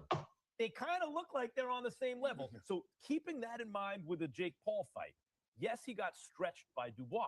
Dubois is a very athletic, quick, big punching fighter. Shady, I see that reaction. Even in the Joe Joyce fight when he came in undefeated, he was beating Joe Joyce at He first. lost, but he was winning. He lost. He is an athletic, hard punching, twitchy type of heavyweight who Joshua had hurt right before he got knocked out. Yes. How about that case for Yes, Joshua? and Dubai, the punch that he knocked Joshua out with, it was almost like a get away from me punch because he was hurt at that time, Shady. I know what And you're Joshua saying. got away from him. And yes, he got all the way away. All the way. Did y'all, It was a good fight. did y'all watch Shady. that fight? Did you really watch that fight? We watched it Did you clearly. Did you watch Anthony dominate that whole fight? Because he got dominated that whole fight. I wouldn't say the whole fight. Jamie. Okay. He got dominated. He got dominated, right? I was trying. I thought that was a competitive fight. Me too. Up until until he got What? stretched. It was First of all, it looked like one dude didn't want to fight no more. Are y'all serious? Look, real quick. The first round. When we start talking about all these great fighters, right? Like I can tell you why we talk about Usyk. I could say you and tell you why we talk about him, why he's so good. Yeah. Tyson Fury, we talk about him. I can sit here and tell you Shakur Stevenson says one of the only fighters he watches today is Usyk. this is why he's so good and so elite and etc. And we can talk about him. Even Moses Atama, he's young, he's emerging. I can tell you why he's going to be this type of. When we get to AJ, it's like I'm always searching for reasons why he is so good and talked about. And I feel like if he was an American fighter here, right, he will not be as talked about like he is now, because he'd be more talked about if he was an American I heavyweight don't think in so. America. I think them other guys' resume speaks for itself and the way they fight. You look at AJ, you're going to go back to some old ass Klitschko fight. I don't want to talk about that. And Or when you'll go I back watch, to an old Dylan White fight, or you'll go back to an old Alexander Povetkin I fight. actually said or that to you'll Dylan go White. old- Joseph It's a lot of Parker. old stuff you'll go back to. Yeah, Shady. Joseph Parker fight. Joseph Parker fight. cool. Yeah. But when we go, You like Joseph Parker? yeah, now. But when he was dead, he was emerged. But If other you guys look at are here. AJ's, if you look at He said AJ's he was losses, if you look at his losses, let's take the first one, Andy Ruiz. He was on his way to knocking Ruiz out. Yes. That was an by the way, Ruiz Joshua is an all-time heavyweight classic yeah, when you and think of the Joshua swings was and- looking good in that and fight. Ruiz, and so that's his first loss is against the guy he was on his way to knocking out he'd had on the floor, right? His most recent loss is to a guy who he hurt right before he got knocked out. Like you could say What does that mean? What does that mean? What it means is he's competitive. He's even competitive. And by the way, when he lost twice to Usyk, he was highly competitive. Fight, I especially do, the I do second want to one. say this. I think Shady's getting at something, though. Forget about Joshua for a second. I think there are only 3 fighters on the planet that any of us would give a real shot to beat Fury. Obviously, there's Usyk, who beat him twice, and then there's Moses Atama and Caballero. I think that's the list. I mean, okay, since you brought it up, Fury said this is a battle for British boxing. And it certainly is a battle for the previous era of British boxing. Can we say it's a battle for British boxing today if we don't talk about Moses Atama?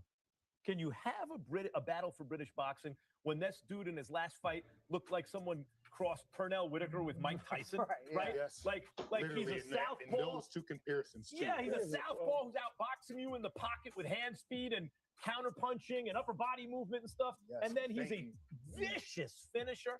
Can we really talk about the battle for British boxing? Without Because let me talking tell you about something about Moses Atama. Part of me suspects that he's not seasoned enough. And the number one thing is he doesn't have long arms. Like Atama he's 6'4 plus, so he has today a guy like Jalalov or certain guys are going to be much taller. Fury is going to be much taller, but 6'4 plus is still good enough height. His reach is under 80 inches, I want to say, and it looks it, right? So I always thought, man, when Usyk says he doesn't want to wreck this kid, he's probably telling the truth. When guys like Fury said, I'm not interested in these young guys, maybe they have a point. But the more I hear these older guys talk and they never want to fight Atama, the more I think they don't want to fight Atama because Atama is a whole lot. Absolutely. And when it comes to dealing with big men, if he didn't faint, someone was on the show. I wanted to bring this up. It was Rosado. Rosado was here. He said, Moses Atama reminds me of Michael Moore. Moses Atama, to me, is a southpaw that's total opposite than a Michael Moore. He's not a stationary southpaw. He doesn't give you a target. He's almost like Max say, like a Pernell Whitaker. It's almost like hit me if you can, but if you miss, I'm gonna make you pay very violently. I say that to say McKean was a very tall guy, 6'2" with his lead hand up. Moses treated him accordingly, like I said in the breakdown. So many feints down. He bring these big guys down. So he's taking guys that's 6'8" and bringing them down to a 6'4" because of his feint game. Right. So I don't think dealing with the height will be a problem. But he do have small arms, but his speed makes up for that, man. Yeah, because it gets to the no target. question. But I Yes. just wondered if coming into some of these long, tall Eastern European awkward styles, would that reach be an issue? Now, by the way, when Malik and I say Pernell Whitaker, Mike Tyson, for those of you out there who are mentally challenged, we are not saying he boxes as well as Pernell Whitaker, right? Like sometimes it doesn't matter how clearly you lay this out. People say, oh, you say he is as good. No. What we're saying is stylistically, he's a southpaw who stays in front of you, boxes you in semicircles in the middle of the ring, and is able to hit and not get hit. Your favorite style of boxing? That's my favorite. But he does it more aggressively than most guys do, and with bad intentions. So he's looking to knock you out. Can we talk British boxing and not talk Atama? No, I don't think you can. I think, like you said, this is a battle for the biggest star in British boxing to crown the best of an era. But Moses definitely has next. He was actually at the Fury fight. And I think we're going to see Moses in bigger fights sooner than later, maybe even the end of this year. But I think it's more of that. What Mike just said, the star right now, right? AJ Fury. Moses got some time. He's young. His resume's not there yet, so he got time to wait. But right now, it's about Fury and AJ. Let me tell you something. This fight is a fight for British boxing, Tyson Fury, Anthony Joshua, to see who will duck Moses Atama next. Right? That the winner of this fight will duck Moses Atama. The loser might too, but the winner will certainly duck. Like Atama's, I got to say it, he's kind of being ducked right now. Is it ducked or like? Atama's being ducked. No, but a guy. I think Somebody want to win him. so. And by the way, I can't believe as the words come out of my mouth, I can't believe we're not having no picks when saying who's ducking or me. Come on, Shady. Okay, if you can't say duck, why aren't people mentioning him by name? Why are people risk versus reward? I actually believe that. But that's what a duck is. No. It's covered up as that, right, Max? No, that's not true. One no would have been. That's not necessarily true because you could just be, let's say Itama is a hard fight for you, right? You could still get other big money fights before you get to him. One, to make more money, and two, to get yourself sharper to be as best as you can to fight somebody like Itama. Fine. Why are you saying no so much? Because no. That sounds like a yes. Because I'm learning, now when it's business, if I'm going here and get whooped on and this and that, and I still could beat this guy, I want to get paid like this. I see. In other words, Atama. Exactly what I just said. It's a business too. You're saying they will fight him when he becomes worth the money, commensurate to the risk. Right. But the point is, he's already seen as a real risk. Yes. In a way other guys are not. Let me ask you, Max, before we leave this segment. Yeah. You telling me, because you love Usyk like I do. Yeah. If the money was right there, he was, let's say he was just as big as Tyson Fury, Moses was. You think Usyk gonna duck that dude? I don't think Usyk ducks any man. That's what I'm trying to get. I think Usyk went, and I think Tyson Fury the same. Yeah, I think I agree. Now Tyson Fury's got all the heart in the world. Usyk and Fury are both all-time great heavyweight champs. They are, to become the real heavyweight champ, not of a sanctioning body, but of the world, the Ring Magazine heavyweight champ. There have only been, X number of fighters, 30-something, who've ever done it. Among those, there's the great heavyweight champs. Usyk and Fury are both great heavyweight champs. They're that way because they'll fight anybody, but they're not in a hurry to say Moses Thomas. Let Turkey pull up with that big bag on Netflix. They're gonna fight. Why do you think Turkey tweeted out about Atama and Usyk in a way where a lot of people thought it was premature? It was like, oh, he's not ready yet, because Turkey, as a boxing fan, felt the same thing we all did, right? But he's in a position to actually direct people's attention to that fight. So he tweets Atama and Usyk. Oh, no, it's too soon. It's too soon. Except everybody after the Atama fight's thinking the same thing. Everybody wants to see it. Everyone wants to see it. Yes. Ring Magazine has updated its heavyweight rankings. Tyson Fury has re-entered the rankings at number 3. Absolutely. Behind Fabio Wardley and Caballel. Do you guys agree with that ranking? Here's the rankings. The champ is Usyk. I do not, Max. I would put Fury number 1. I understand that, he was removed for inactivity. When he left, he was number 1. And I know it's about wins, but let's not forget those 2 losses were to Alexander Usyk, the first fight. UK has 4 people in the top 10 for the heavyweights right now. It's crazy. I didn't realize that. A split decision loss, very competitive. Second fight, not as competitive, but still competitive. So I think I can turn you around. I think I can turn you around. I like this list. He's gonna be by himself. Hey, real quick, guys. This list is a good list, right? But I think Richard Torres, being the only American on here, not only he's the only American on here, he's the only fighter in the world that is calling out Moses Atama. Love that about Torres. Not and by the way, I mentioned Jalalov, but he's calling Moses out. I mentioned Jalalov. He fought Jalalov. The reason he didn't win a gold medal is because he came up against essentially a professional fighter who's fighting amateur, right? At that point, who's a 6'8" southpaw, awkward boxer lesser puncher, yes, who was basically not even in the same division of him. Otherwise, Torres would have the gold medal. Absolutely. I like the list though, just because I'm all about when people win, they got to get rewarded, and if you lose, you got to get ducked from that. So the deduction should be him being not 1 but 3. I'm okay with that. I'll turn Coppinger around like this. Turn him around. I'm okay You're with it right too, in Shane. terms of 3, pure yes. merit. You're right. Tyson Fury should still be the number 1 contender. However, there's a tradition in boxing where when the champion loses and then gets a rematch and loses that, you drop him below maybe even sometimes some fighters who you think he's better than or has a better resume than because they haven't had their shot yet. Fair enough. And when rankings really determined who got the next shot, the guys waiting in line, like Caballel, the guys who risk things to get that ranking, like Fabio Wardley, who have not yet had a shot at the title. That's a good one. Because Wardley, I know he has a belt, but he's not the champion. The champion is Usyk. They need their shot. If you look at it that way, I agree with you, Max. Yeah. You're right. You have to give those guys their shot. And I want to say, when we're talking British boxing, if Fabio Wardley can knock out Dubois and deliver a statement, he has to be in that conversation too. Absolutely. Yeah, he does. Hey, Max, so it's the loss and the rematch you're saying? Yeah, you lose the title, and then you get an immediate rematch to the guy, and you lose that too.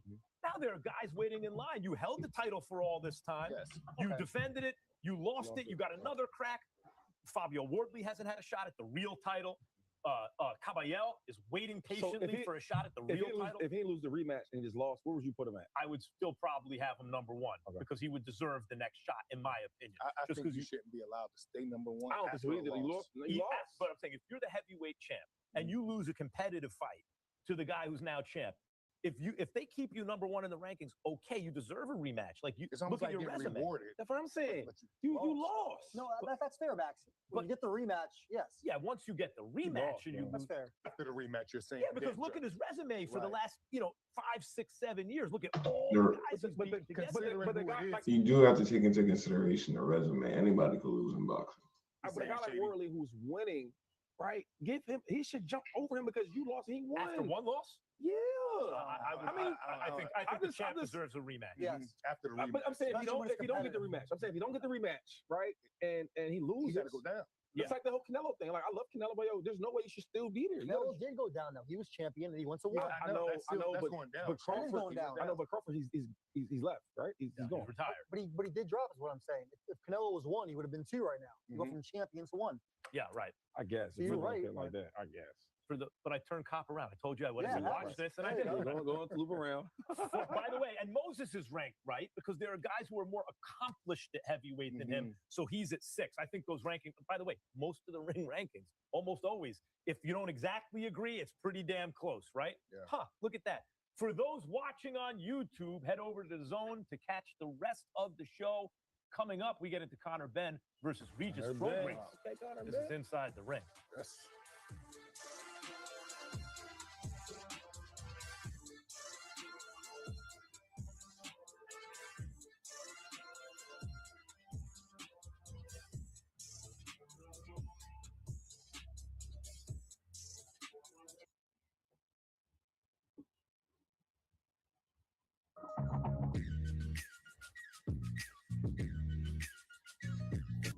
Yo, what's going on, world? This your boy Najee from Cigar Talk, and today I have a very special guest, man. Listen, this guy's the guy, man. This is one of the hottest promoters in the game, Mr. Eddie Hearn.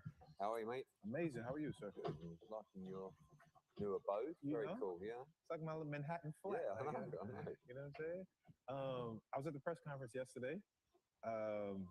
I'm not the guy that takes too much out of face-offs.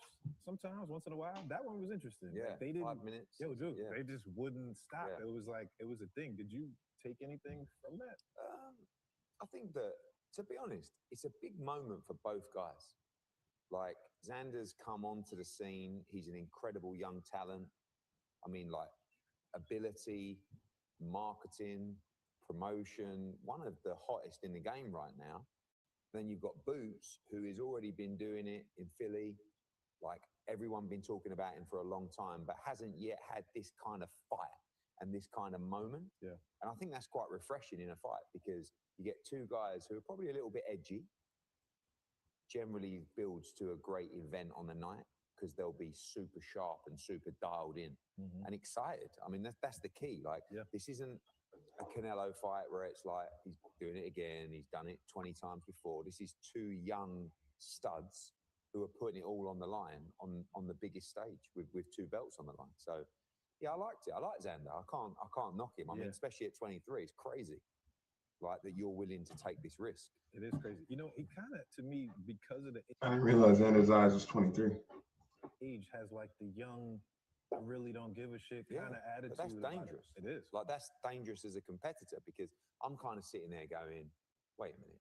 Like, firstly, if I'm top rank, I'm just not advising you to take this fight right now. A fighter can overrule that, which is, I think, here, like, top rank are very cautious in their matchmaking for young fighters, which is like, you know, it's a good thing, but not always a great thing for the sport, but it's a job. And the kid says, and obviously the team say, no, we want the fight. I'm like, because when the Ortiz fight fell apart, I'm like, and the pressure's on, you know, it's like, Eddie, you had your run out at 54, right? Now we want a big fight. Okay, we've got Ortiz. That falls apart. And it's like, who are we going to get? Charlo's crazy. Fundora's just full, like, you know, but he don't really want to fight Boots, I don't think. But, like, Josh Kelly we've got, but he's, you know, looking around and he wanted Zayas as well. And it just, you know, I was really surprised when it got done. Because I said to the guys in the office, I went, no chance. No chance. No, he really wants it. I said, he might want it, but they're just not going to let him take the fight. So respect to him. You know? Well, how do you balance that, right? Because you said that at the press conference. You're like, hey, listen, if I was the promoter, I'm just being honest. we're going to Puerto Rico. Loads of people have responded to that, gang. Eddie, you go, but I'm just being honest. Like, I know how to bring a fighter through, but, you know, if I believed in the fighter and I believed he was good enough to win, I wouldn't hold him back. But, and that's what I'm saying. It's a little bit scary because they obviously think he can win. And he definitely thinks he can win. So you don't think he can win?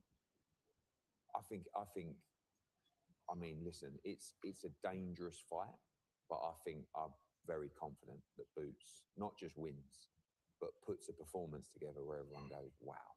But I think this guy's bubbling. I mean, I think he's a top 10 pound for pound fighter now, but I understand if you look at his resume, Stanionis win he was the best in the division. That was 1v2. But you need those wins to rack up the points on the pound for pound list. I think this is the fight that puts him on the pound for pound list. And then I think, but you know, is he talking about instantly putting him on the pound for pound list, or eventually he'll be on the pound for pound list with that fight on his resume? Like everyone in boxing knows how good Boots is. It's not like, but you still got to show it. And that's the only argument is we haven't seen him had to show it too much with guys like this. But you know what? Boots is also guys that have the potential to be top pound for pound. Comes with unfair expectations, right? Like a win sometimes just isn't good enough for certain guys. And unfortunately, I think he's one of those guys that just the win, I don't know, satisfies the public, the pundits. I think the difference is with him as well. It's a unique blend of ring IQ and aggression. Right? So, like, you get a lot of guys that have a tremendous IQ, but they're not that great to watch. He's different. He actually, you know, he'll sit in the pocket. He can fight on the inside. He can fight long. Sometimes he takes too many shots because he's not afraid to get in there and mix it up. But you can't, listen, if you want to avoid criticism, get out of boxing because it's like, you know, you go in there, you entertain, you get hit, and then it's like, oh, you got hit a lot. And then you box on the outside and don't get hit. It's like you're boring. So what do you want? I mean, I like his style because I think it's a very entertaining style. Was it a lot of pressure for you? Just, you know, it felt like you were kind of starting to get well, Boots hasn't fought anybody. Eddie, what are you doing? Like, how do you deal with that? Well, we got to deliver. I mean, like when we signed him, we fought Avanesian. We sold 15,000 in Philly when they told me he couldn't sell. So that was huge. Then we had to fight the mandatory, which is a disaster, Shudazian, because he'd already fought him. But it's either fight him or lose your belt. So we fight him, we did like 11,000.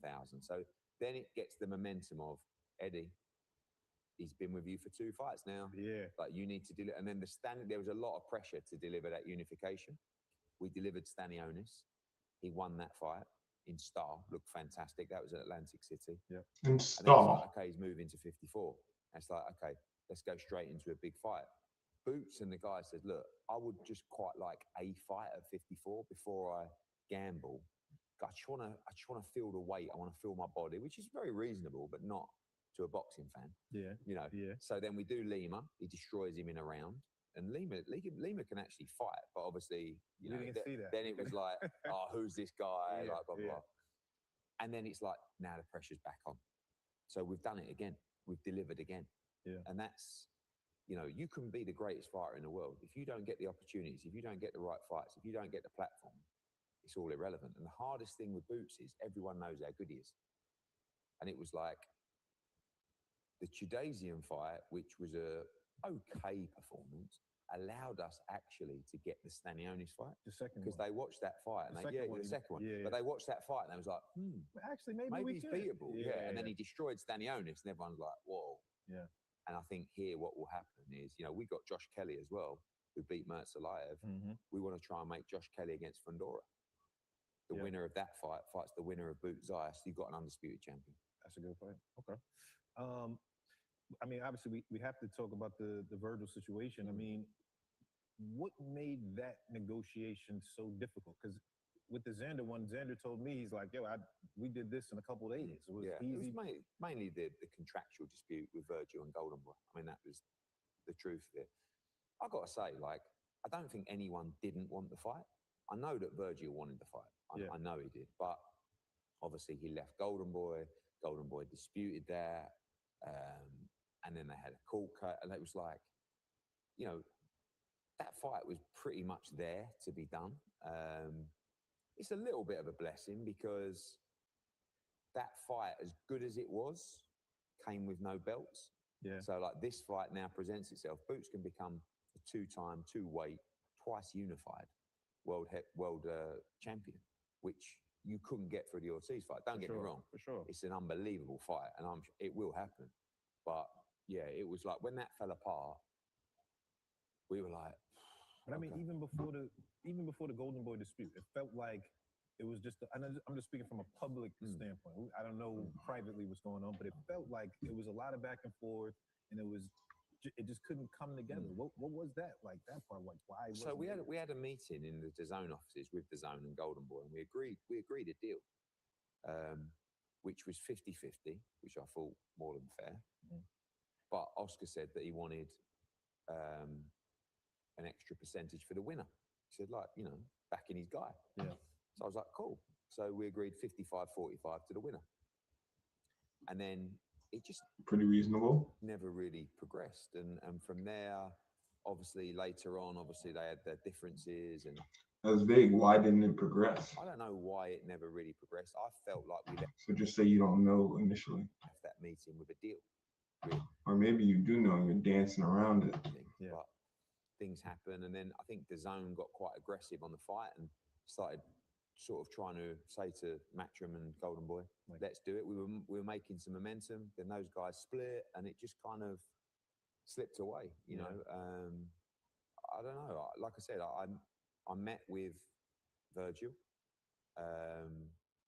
his manager, and he told me Virgil wants to fight. Yeah. So I believe them. And I think Oscar wants to make great fights. So, Do you think there was a point where, because I know at one point Turkey had did an interview once and he was like, I was interested in trying to make the fight, but, I guess when Boots said he needed a tune-up, he kind of was like, I'm not interested anymore, kind of. That was his vibe. Do you think there wasn't a point where he wanted to step in, or do you think he was already kind of... Turkey? Yeah. Yeah, I think he loved the fight, but Boots has never... Boots thinks the Saudi stuff's amazing, but he really wants to fight in the US. When there was a chance to do the fight in Riyadh, he was just like, this is a big US fight. I think he feels like he can really make big fights in the US. Yeah. So we don't rule out the Riyadh opportunity. It's been great for boxing, but I think it's pretty cool that this fight's taking place in New York. I agree. Do you feel like Turkey's kind of... He's not as visible as he was, I would say, like last year. I don't know if it's just, it doesn't feel like as many cards. He doesn't talk in public as much anymore. Do you feel like, is the presence still the same to you? Like it says, I think he's busy. Boxing's a small part. It's a big passion for him. Yeah. But he has a huge job in terms of, running the General Entertainment Authority in Saudi Arabia. And his profile has become really big. I think the reality is as a business, it's hard to justify. Yeah. Especially the level of spend. And I think they've streamlined their operation a lot better. I don't think they're spending crazy money anymore like they used to, because there needs to be a business case for these events. Like, you can't just do a show and lose 20 million and go right on to the next one. Like, how long is that going to last for? It's not sustainable. So I think their model's changed a little bit, and I think the ring cards are great. Like, I think Shakur against Tio was a brilliant night. I really liked the night at the Flushing Meadows, the tennis court. I like that. That was a nice thing. It was great atmosphere. So it's undeniable what he's done for the sport. And the truth is, there's no other reason that he's doing it other than his love and passion for boxing, which I think has to be admired. You know, like, don't get me wrong, it's obviously, you know, bubbling up the noise and the profile of Saudi Arabia in the process, which is, you know, good for their country and moving forward. But he has a real passion for boxing. But sometimes that passion can get you carried away. Yeah. And that's one of the toughest things about the business, is just keeping your head, you know, and not, because I love boxing. I love giving people opportunities. I love building an unbelievable night, because I'm a fan and I'm looking at it like, this is a great night of boxing. But you've also, like Frank Smith, who's our CEO, I call him Bottom Line Frank, right? Because he's always but you need that. Yeah, you do. You can't just go in, because otherwise I'd put 20 fights on a night and we'd lose money. But we've got, you know, we have to be sustainable. How is it for you that, you know, it felt like at one point with working with Turkey, you were the guy, right? You were his guy. That's what it felt. I'm just speaking outside looking in. And then obviously Dana comes in, and now it seems like the relationship's changed. I don't know personally, whatever, but business-wise, how was that for you? Like, you know, I'm the guy, and now this new guy's here. I've never felt like the guy, because, you know, when we came in, Frank Warren was the guy. He had what Turkey wanted. Then Turkey wanted to work more with AJ. So I was the guy. Do you know what I mean? Yeah. Then we've never not like the video if you found value in the stream so far for me. been in that association, but whether you're the guy or not depends on what he wants at the time. So right now, you know, we've just finished a new deal with him across a lot of his events, snooker, darts, like Riyadh season, like, because, and one of the reasons is that because he wants to make AJ Fury. Do you know what I mean? So so you get in those conversations, and I'm able to talk to him about the other stuff. Oh yeah, we must do that. We must do that. You know, rather than Eddie's got no fights I'm interested in at the moment. And I think if you understand people, and he's pretty honest, like he won't pretend that I'm the guy, but he'll tell me that when I've got something he wants, I'm the guy. Right. Which is, but at least he's up front. oh, that's a bit disrespectful. Not really. As long as you know the situation that you're in, that's cool. It was always the same with Canelo Alvarez when I promoted him. He's like, I love working with you. You know, whilst you keep having what I need and want, we're going nowhere. Yeah. But by the way, if you don't have anything for me and someone else has something better, I'm going to take that. Yeah. Cool. You can respect that. Yeah. But and Turkey's the same. So I never look at it like, you know, the Dana stuff. I know Turkey, and I know that Dana will come and go, and Turkey will like it, then he won't like it, then they'll argue. Yeah. Then it might all fall apart, or he might double down. Like, anything's possible.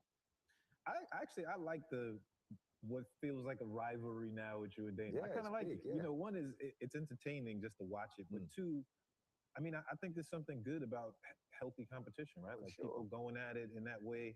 I mean, so boxing is based off. That's what it should be. It's what it should have been this whole time. He's always like disparaging you online. He called you pussy the other day on Aiden Ross's show. I think that was yesterday. He's always going at you. Yeah.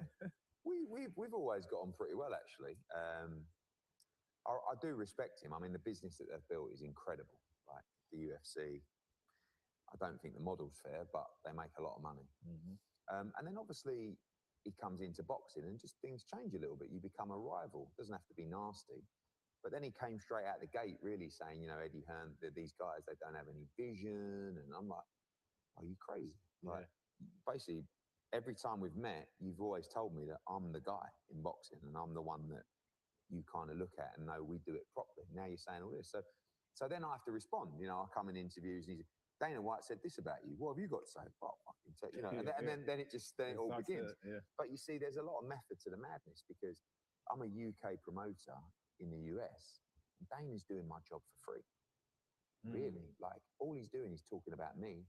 when he's doing a UFC press conference, I mean, we signed Aspinall. We've got a number of big UFC fighters that we'll be signing as well. Yeah.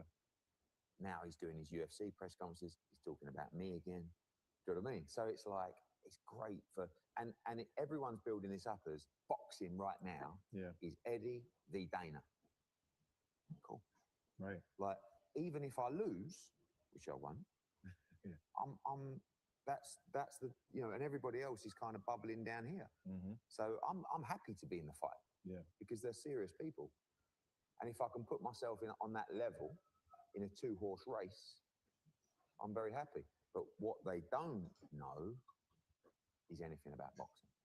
And the reality is you can be powerful, but it's not the same as smart in the boxing game. It's a very different business. And I don't really think they know what they're doing. So you don't get worried by the conglomerate, right? Like TKO Group and this and that powerful, and Paramount. but powerful, but that doesn't mean anything. Like, what you can't do is come out and say, you know, I mean, these guys aren't competition, like talking about me and stuff like that. I mean, but what are you doing? Absolute. Like, the reality is, judge on what they've done so far, right? And I know they've said we've only been in the game 5, 6 months, whatever, but we're seeing the same thing all the time, which is low-level cards with guys generally you've never heard of fighting in a garage, like in front of 100 people. Yeah. Where's the vision there? Like, you know, these guys, they never change. Wouldn't it be the promoter's job to make sure these guys are heard of? What are you changing? What, you have to wear Zuffa shorts? Right. Or you get a free tracksuit when you fight? Or you can have a meal in the gym at the UFC? Like, it's not exactly groundbreaking, is it? So, but I still give them the respect to say, no, the group is a powerful group. But you can have power, but if you're not smart and you don't understand it, it doesn't really matter. Because boxing's not just one of those sports you can come in and just like switch it up. But I think they're lazy as well. I think they've become very lazy on the UFC as well. Like, look at the UFC; it's dying. Like, the reality is, you see, there's an event in Miami this week. The tickets are on the floor. Who's the stars of the UFC? Like, and the way that they're promoting now, you know, when you come off pay-per-view, I would have to disagree. That Carlos Ulberg fight, when he came back and beat him when he messed up his leg, that went pretty viral. You can't necessarily just say that UFC is dying based on ticket prices. They have other avenues of money, and they just signed a big deal with Paramount, which takes away the pay-per-view model. So from a business standpoint, that's going to bring in a lot of extra fans and a lot of more watch views. Quite interesting. I like the model, but you're just not aggressive anymore as a promoter. You know, like when you're selling pay-per-views, it's like life and death every day. Yeah. So it's like, right, what we got to do? Let's get out there. We've got to push the show. And that builds the ecosystem of the event. Right. Now you're just getting your money, right? And the money's the same whether it's a good audience, a bad audience. It doesn't really matter. So now you've just got Dana going, all right, film this. What's up, everybody? Yeah, this Saturday. But we got so-and-so against so-and-so, so-and-so. Right. Right, that'll do. So that's going to affect, and on the boxing front, there was a show last Sunday. I didn't even know it was on. I only saw it on Monday. I mean, I'm a hardcore boxing fan. Yeah. So yeah, I think once you strip away, there's a saying that I always use, which is fur coat, no knickers. What's knickers? Knickers is underwear, right? Okay. So what it means is, you know, when you come out in a big fur coat, but when you strip it back, there's nothing really underneath. So this is how I see those guys, fur coat, no knickers, which is, you know, look at us, we're walking down in a beautiful mink jacket. You take it off, there's actually nothing underneath. Because when you say to them, tell me your plan. They go, yeah, with no governing bodies, like they're gone. And then all of a sudden they're moaning that someone's been stripped of a world championship. Yeah. Now they want to work with the governing bodies, apparently, right? Yeah, we're going to do this and we're going to create a league. Where's the league? You know, what is the actual plan? And I don't think they really have a plan. So we'll see. But also, how do you feel about the signings now with Richardson, Hitchens, and Berlanga? Yeah, but no one wanted those guys. Like, the reality is we had a couple of chats. We had those guys under contract a year ago. Berlanga, his contract was up. He got knocked out. Hitchens, we fell out with because of his comments, mainly Keith Connolly's. And then we just told Keith Connolly like 2 months ago, I'm not interested in working with you again. So Berlanga and Hitchens, no offer from Matchroom. Okay. Golden Boy, I think, had some chats with Hitchens. Top Rank weren't interested. So I think it's good deal for the fighters. Like, what else are they going to do? The bad news is Berlanga and Hitchens are different. Hitchens actually, it's a shame for Hitchens because I think he's good enough to sort of have a legacy in the sport. Now, 7, and he's going to fight for the Zuffa belt, which is like literally the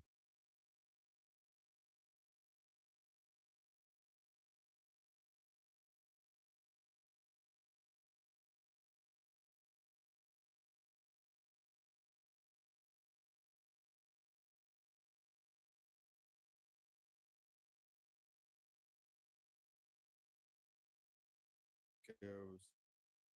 You know me as always. We got Quez in the building. Very, very, very special episode for y'all. Y'all know I gotta read my bio so I don't fuck it up. So we got one of the best fighters in the world. But you don't know Shakur Stevenson's credentials? Newark's on. Hold on, let me read it. Hold on. Newark's on. And stop me, but correct me if I leave anything out or list. BC champion. So far, I'm unimpressed with this podcast. This is our first time reviewing it. Undefeated. 2 fighters. Shakur Stevenson, welcome to the show. What up, my guy? What's up, champ? How you feel, man? First off, let's come shining like a motherfucker, boy. I'm like a proud uncle. I need to go back in my bag. Hold on. You know, I like that jewelry shit too. Tuck mine up. How you feel, man? I'm good though. I'm good. I'm good to be here with y'all. You know, but you're an athlete too, so it kind of make it more understandable. You really can understand kind of where I'm coming from. And you know, you set this up, so I respect you too. So appreciate y'all. All right, but listen though, bro, this ain't no ESPN shit. All right, so we gonna talk some shit. I guess my first thing I want to know. We watched the last fight. One of the best fights that I've seen in recent years, a real masterclass, start to finish.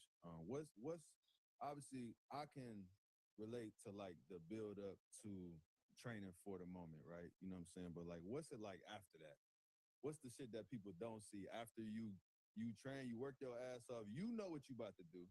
But going into that fight, I don't think it was such a landslide of people who thought it was gonna go like that, and then you put that show on. So like once you stand on top of that ring and you have your moment, what's it like after that? After that shit, it's kind of like you get your adrenaline pumping, you pumped up, and all for that one moment. Like I grinded hard for that one moment, and then after it's like once it cooled down, it's like shit. You just want to be with your family and shit. Like you just want to sit back with your daughter and chill. Cause in my profession, I gotta be away from my child for a certain amount of time. After the fight, it's like shit. I just want to be next to her. Like I don't want to leave her side. So after that shit, I just stay with my family, chill. Now for me, it's like back to the grind, back to working on my craft. I seen some shit in my last fight that I want to work on. So now I'm kind of like working on that and making sure all bases is covered. So how long before you get back in the gym? Shit, I'm already back in the gym. I'm saying like how long from the fight? After the fight, like how long you take off? I took off like a month. Oh, that's good. That ain't bad. What did you do during that month? During that month, I just played the game. I played Call of Duty, 2K and shit. So that's what I'm saying. Y'all gotta be locked in. So like when we won the championship, I partied the whole summer. The whole summer. I'm talking about 3-4 months. You know what I'm saying? Yeah. But obviously, and you fighting what, once, twice a year? Yeah, once, twice a year. But me, I don't like partying. Like I ain't really kind of party type of dude. Like shit, when motherfuckers like you gotta realize when you go to a club, it's just like you gonna play music and everybody around dancing and shit. But for me, that ain't really. I like going to the gym. I like playing competitive games. I go play pickleball and ping pong or basketball. Yeah, I know you think you can hoop a little bit. I really can hoop. I know you think you can hoop a little bit. I seen your jumper. I already seen your tape. That's why I ain't sweating on that shit you talking about. But I ain't gonna hold you though. That's one of the things I respect about you. And I was talking to Mark about this. I feel like, because you are 28 now? Yeah, so I'm 32. So I feel like I've seen a generation of like guys that when I was growing up, you had to fight. That was like more the crop of boxers. It was like they had to fight. And now I feel like it's guys in the sport that's just doing it for money or for like, you know what I'm saying? Like, I don't want to see the guys in the club. I don't want to see you partying. Like that just don't go hand in. The guys that's doing it for the money is because they have to fight. If you want to get a lot of money, you're not going to choose fighting as the first option. And with me, you know what I'm saying? I feel like it's always gonna be slippage. Not that you can't do both, but like I like the guys that's like true to the craft. You know That's what I'm saying? me. And I feel like you one of those guys, and it shows. Other thing I was gonna ask you, do you let your daughter go to the fights? Hell yeah. Yeah. The only reason why I do, because I'm like 1,000,000% confident in like winning. Yeah, but like if I was a guy that's like not Brawler, that good, yeah. I wouldn't let my daughter come. Yeah. Because if I get knocked out of my daughter gotta That's watch that crazy. shit, hell That's no. crazy. But I believe in myself, so I'm cool with it. Like I Did know. you and for those, we got a lot of casual fans, people that don't even watch boxing, so y'all need to go back and watch his last fight against Tio. But did you know it was gonna go like that? Did it go how you thought it was gonna go? I knew it could go like that. Yeah. But did I know? Nah, hell no. I thought it was like, I was nervous. I'm like, shit, this Yeah. Tio, like I've been around him for years. I know he the truth. I know he gonna come fully prepared. But I knew like stylistically, I'm the better fighter. Like I always been better than he was, but he was a good fighter to where you know you gotta respect him. But I didn't. It was like 50-50. And a good athlete in general. That one interview where you were like, oh, I'm scared. How did that come about? You was like, you know what I'm saying? Would he pop this shit or? He was just like making it seem like he's gonna knock me out. Like, all right, bro, like he trying to scare me or intimidate me, and it's like, bro, I don't really get intimidated. Like, I know, like me at my best versus any of the guys you name, I'm coming out on top. I don't care who it is. Let me ask you real quick, like as far as like just like the confidence and shit like that, do you respect the fighter more that don't talk a lot or the ones that really pop their shit? You know what I'm saying? Because you see it like in both kind of spectrum. I don't think like it don't make a difference because like certain fighters, like if you think of like Floyd Mayweather, he pop it, but he could back that shit up. Yeah. And then you think of like me, I'm kind of like humble, but sometimes I may pop it, but it's just dependent. But I could back it up too. But I'll be probably more like gotta watch the quiet ones, like the ones that's just quiet and sitting there. Them the ones you really gotta Can't watch. read them, yeah. But like I think it don't really matter as long as you put the work in, and you the best, it's gonna show up. Going back to the last fight again, I feel like I seen a lot of Bud in that fight. Am I tripping? Like the way you stood in there, like you know what I'm saying? Just from my eyes, just watching it from home, and obviously I know. I see where he's coming from. You could definitely say that. Know how much you have him and Dre around. My only two pro fights that I ever been to was Bud and Spence, and then Bud and Canelo. Yeah. So like watching it live, and then I'm watching you, and I'm like, this ain't the same shit I've been seeing. Cause I ain't gonna lie, a couple of them fights you had, I'm over that motherfucker like, all right, bro, come on with this defense. I'm trying to see some action, bro. Like, cause you capable of that. Like, you got that. You know what I'm saying? And I feel like that fight was like, all right, nah, I'm gonna give you both offense and defense. I think it do got something to do with Bud because I got to watch his situation. But it's also me. Like I took it like for what it was. So like certain fights, how you saying like, oh come on, certain times I'll probably take it a certain way and like I don't take it as serious as I should. And I come in that bitch and I'm okay, I know I'm gonna beat this. You're gonna win. I know I'm gonna win. Yeah. So with him, I was kind of nervous of the fact like it's a risk. Like nigga, you could lose. Like nigga could fuck around, catch you with a shot and hurt you or something. But I just took it 100% serious and I made sure all bases was covered. And it probably like it had something to do with Bud because I watched the way he took his shit. I watched the way he took Spence. I watched the way he took Canelo, and I'm like, shit, okay, I see what you got to do to get to the greatness point. So I ain't gonna lie to you, bro. At this current point in time, there's no fighter in the world that could beat me. No, I believe you. Yeah, I believe you. I believe you. And we're gonna talk about the division and what's next for you. How did we're gonna go? Oh, he sound like he hot. Back a little bit. How did those relationships come about with you and Dre, and then you and Bud? Shit, Dre was my favorite fighter when I was a little kid. Like I used to come up and watch Andre Ward, and he was the last one who won the Olympic gold medal. So my goal was to always be the next person to win the gold medal. I came up short and got the silver.